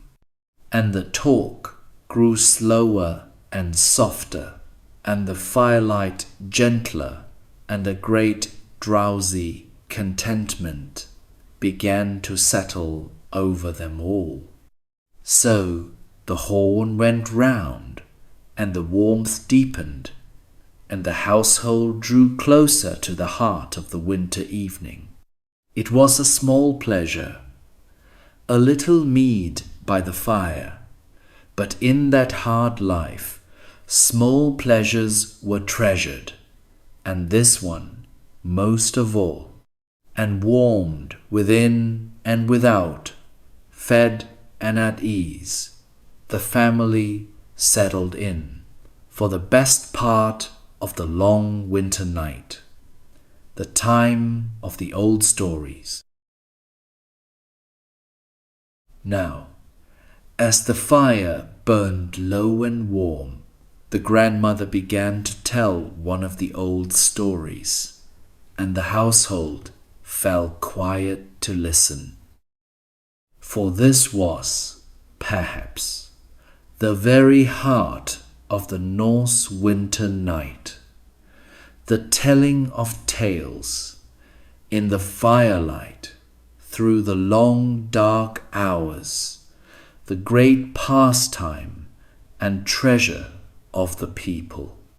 And the old were the keepers of the tales, and the winter the time for the telling, and the fire the place, and so it had always been. The stories were many and old and loved and known almost by heart, yet welcomed again each winter like old friends.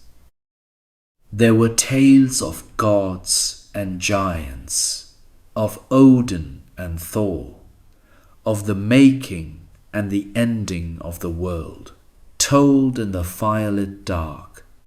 There were tales of heroes and of voyages and of the deeds of ancestors, of feuds and friendships and far journeys over the sea. The grandmother told them well in her old soft voice, as she had told them many winters, as they had been told to her long ago. The boy listened with shining eyes, drinking in the tales of gods and heroes, as children had listened to them for 1,000 years. And even the grown folk, who knew every word, listened gladly, for a well-loved tale, well told, was the finest entertainment the winter could give. This was how the people kept their stories and their history and their gods alive, not in books, but in the mouths of the old by the winter fire. The long nights that might have been only dark and dreary became instead the great time of telling, when the whole rich world of the sagas lived again in the firelight. And so the winter, the hardest season, was also the season of the richest tales, the season when the old law was passed, glowing from the old to the young. So the grandmother told her tale, and the fire burned low, and the household sat wrapped in the warm dark, far from the cold outside. The story carried them away, out of the snowbound farm, into the great wide world of gods and heroes and far-off deeds. And the long winter night that out of doors was so deadly and so dark became within, by the fire, a night of wonders. Let us look at them now, the whole household gathered around the old storyteller in the deep warm, firelit dark. There they sit, close together on the benches and the floor, their faces lit amber by the low fire, their eyes on the grandmother as she tells.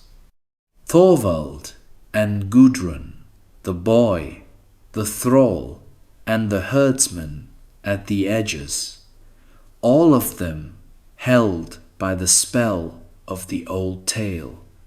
This gathering, this close, warm circle in the dark, was the deepest comfort of the Norse winter, deeper even than the food and the fire. For it was company against the dark, and the dark in that country was vast, the long, enormous nights of the far north. And against that dark, the people set this, the warm room, the low fire, the old voice telling, the listening faces, the being together. There is something in it that reaches across all the long centuries to us, this picture of a family around a winter fire, listening to a tale. It is one of the oldest of all human things, this telling and listening in the firelight, older than these people, older than their gods. And on a winter night in the far north, with the cold pressing all around, it was more than a pleasure. It was a way of holding the dark at bay. The fire crackled low. The grandmother's voice rose and fell. The shadows moved on the sooty walls and the crossed beams above. And the household sat together in the warm amber light, fed and warmed and at peace, the whole hard world of the winter shut outside. For a while, there was nothing but the tale, and the fire, and the warmth, and the closeness, and that was enough. That was more than enough. So they sat, the gathered household, around the storyteller, deep in the winter night. The tale wound on toward its end, and the fire sank slowly lower, and a great drowsiness began to steal over them all. And the long night that they had feared so out of doors became in here, around the fire, the warmest and gentlest of all the hours. As the tale wound down and the fire sank low, the boy, warm and full and content, began at last to grow drowsy by the embers. His eyes, so bright at the start of the story, grew heavy now, and his head began to nod, and the warmth and the soft old voice drew him gently down toward sleep. He fought it a little, as children do, wishing to hear the end of the tale, but the warmth was too deep, and the night too late, and sleep too near. He lay against the warm furs, near the grandmother, near the sinking fire, and let his eyes fall closed, and open and close again. The grandmother's voice came to him now, soft and far away, like a sound heard from the edge of a dream, rising and falling, gentle and low. And the firelight glowed red through his closed eyelids, and the warmth wrapped him round, and the long day's cold was all forgotten. This was the sweet end of the winter day. For the young, this drowsy, sinking into sleep by the fire, warm and safe and fed. The cold, hard day was done, the labour over, the supper eaten, the tale half heard, and now there was only the warmth and the dark and the coming sleep. And to fall asleep so, by the embers, among the firs, with the old voice murmuring on, was as good a thing as that hard world could give. The others let him be, and lowered their voices, and the grandmother brought her tale gently to its close. There was no need to wake him, no reason to stir him from his warm drowse by the fire. Let him sleep where he lay, where it was warmest. And soon enough they would all lie down, all along the warm benches, under the heaped furs, as the fire sank to its embers for the night. So the boy drifted down into sleep, by the dying fire, in the warm, dark room, far from the cold outside.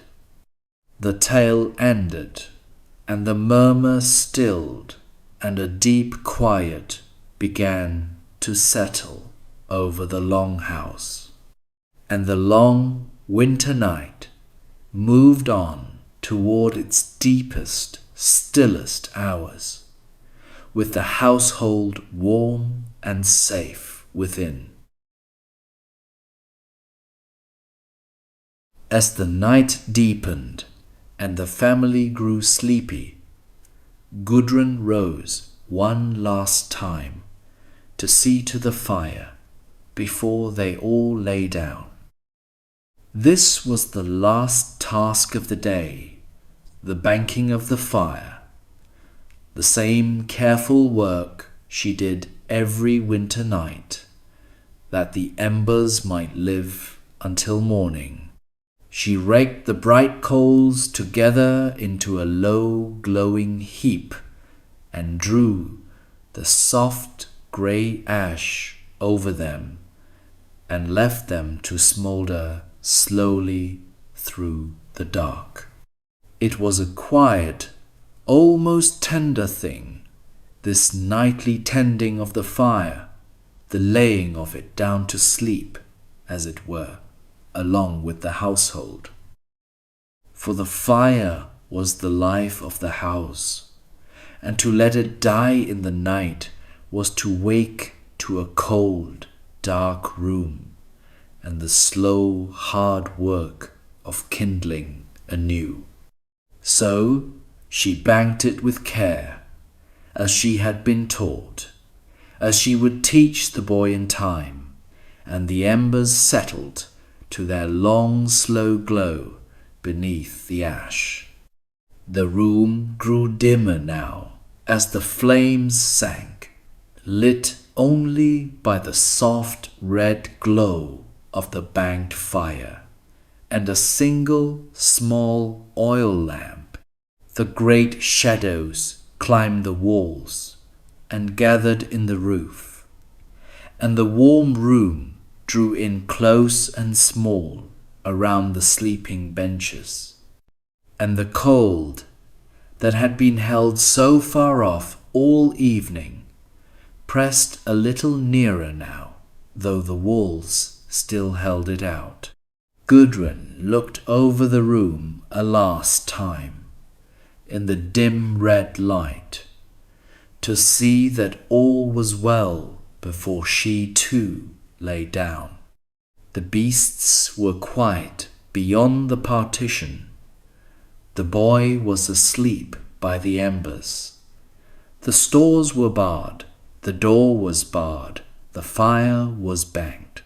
All was as it should be, all secured, all safe against another long, cold winter night. Then she banked the last of it and dimmed the little lamp, and the room sank into a warm red dark. The work of the day was wholly done now. The fire laid down to its slow glow, the household ready for sleep.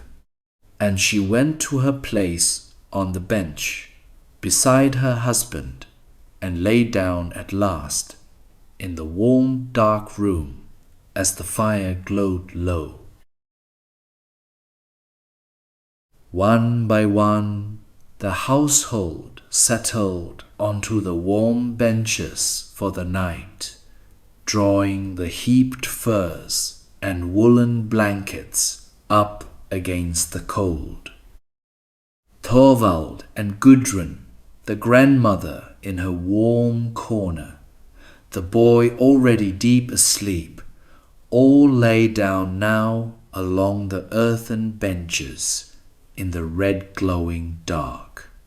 And the thrall and the herdsman too found their warmer places for the night, and the household lay down together, all under one long roof against the long cold dark. They lay close, as they always did, sharing the furs and sharing the warmth, the way the people of the north had always slept in winter. The benches were soft with sheepskins, and heavy with blankets and furs, and the bodies of the sleepers gave off their own steady warmth.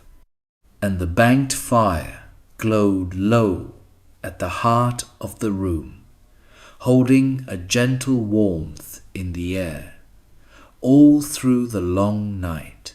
There was a deep peace in this lying down together, in the warm dark, with the cold shut out and the day's labor done.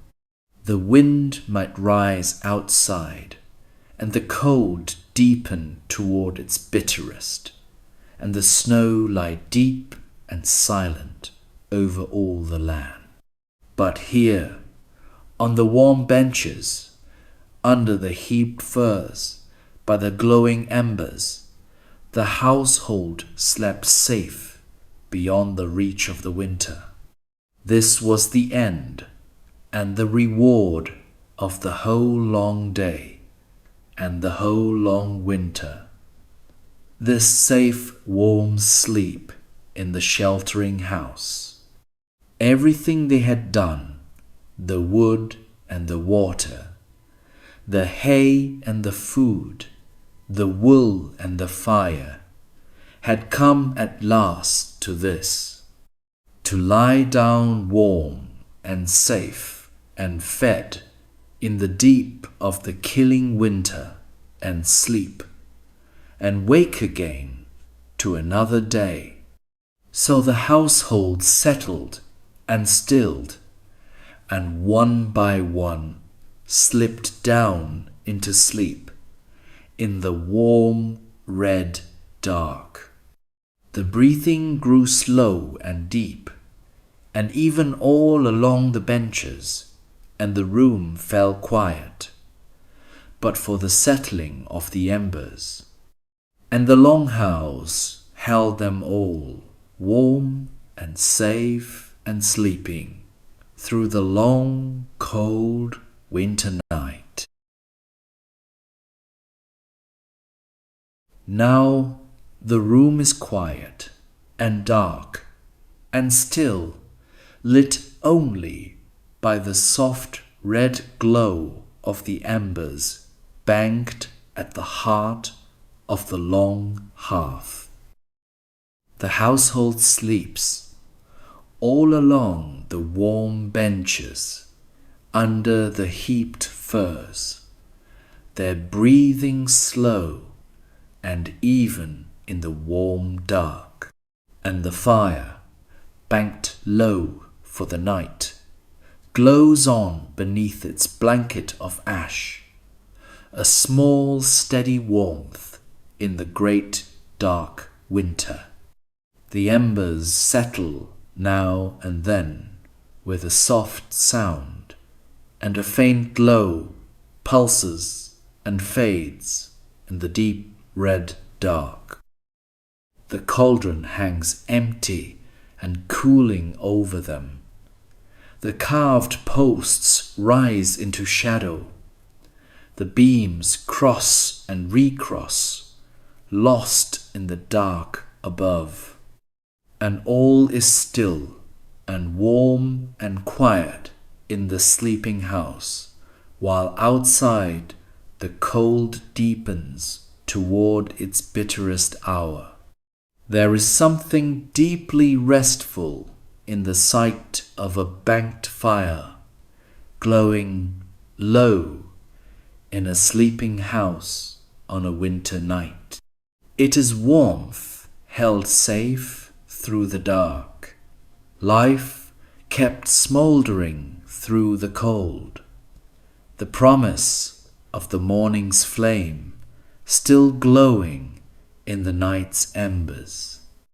And by its soft red light, the whole warm room seems to breathe slowly in time with the sleepers, deep in the heart of the winter. So the embers glow, and the household sleeps, and the long night moves slowly on toward its end. There is nothing to be done now, nothing to tend or fetch or worry over, only the warm dark and the soft red glow and the sleeping. The hard cold day is long over. The long warm night is far gone, and the deepest, stillest hours of the winter have come. The fire glows low. The house is warm. The household sleeps. And beyond the thick turf walls, the cold may do its worst, for it cannot reach them now. Here, in the warm red dark, by the glowing embers, all is peace, and all is rest, and all is well.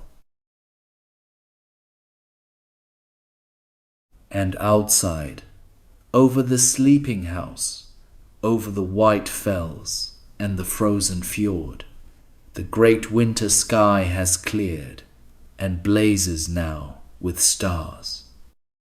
For on the coldest, stillest nights, when no cloud hides it, the northern sky becomes a thing of terrible beauty, crowded with stars from edge to edge. And sometimes, on such a night, a faint green shimmer steals across it, curtains of pale light wavering and folding over the snow, the lights of the north. The people knew those lights and watched them and wove them into their tales, though they could not have said what they were. They saw them shimmer over the snow on the clear, cold nights, green and pale and slowly moving, and they gave them names and meanings of their own. And whatever they believed of them, they must have felt, as we do, the strange, cold beauty of that light over the silent winter land. It is a quiet thought that over the warm sleeping house, all through the night, that vast cold sky wheels slowly on. The stars in their thousands, the pale green lights, the great dark dome of the winter night, turning above the snow while the people sleep below. The cold and the dark and the beauty all together over the small warm flicker of the banked fire within. There is no one out to see it now, this great sky over the snow, for all are wisely asleep in the warm house. But it is there all the same, the blazing stars and the shimmering lights over the white fells and the frozen fjord, all through the long night. The cold, beautiful sky and the warm sleeping house beneath it, and the deep silence over all the winter land. So the stars wheel slowly on, and the green lights shimmer, and the cold deepens toward the dawn. And below, in the warm dark house, the household sleeps on, safe beneath that vast cold sky, deep in the heart of the winter night. The sky is beautiful, and the cold is deadly, and the house is warm. And so it has been every winter, for longer than the stars have been counted. And so the long winter night goes on, over the snow, as it has gone on for 1,000 winters and more. The fire glows low beneath its ash. The household sleeps along the warm benches, under the heaped furs.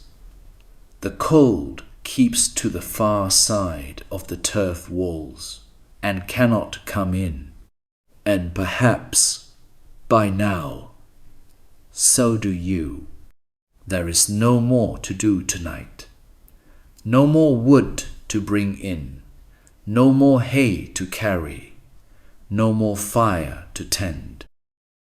The winter is being outlasted, as it always was, by warmth and patience, and the keeping near to one another in the dark. If you are still awake, that is perfectly fine. There is nowhere you need to be, and nothing you need to do. You can let the snow keep falling, and the embers keep glowing, and the long night keep going on, all on their own. The archive will be here tomorrow night, as always, with another quiet corner of the past to drift through. For now, let the warm dark close around you, the way it closed around that sleeping house in the far north long ago. Sleep well.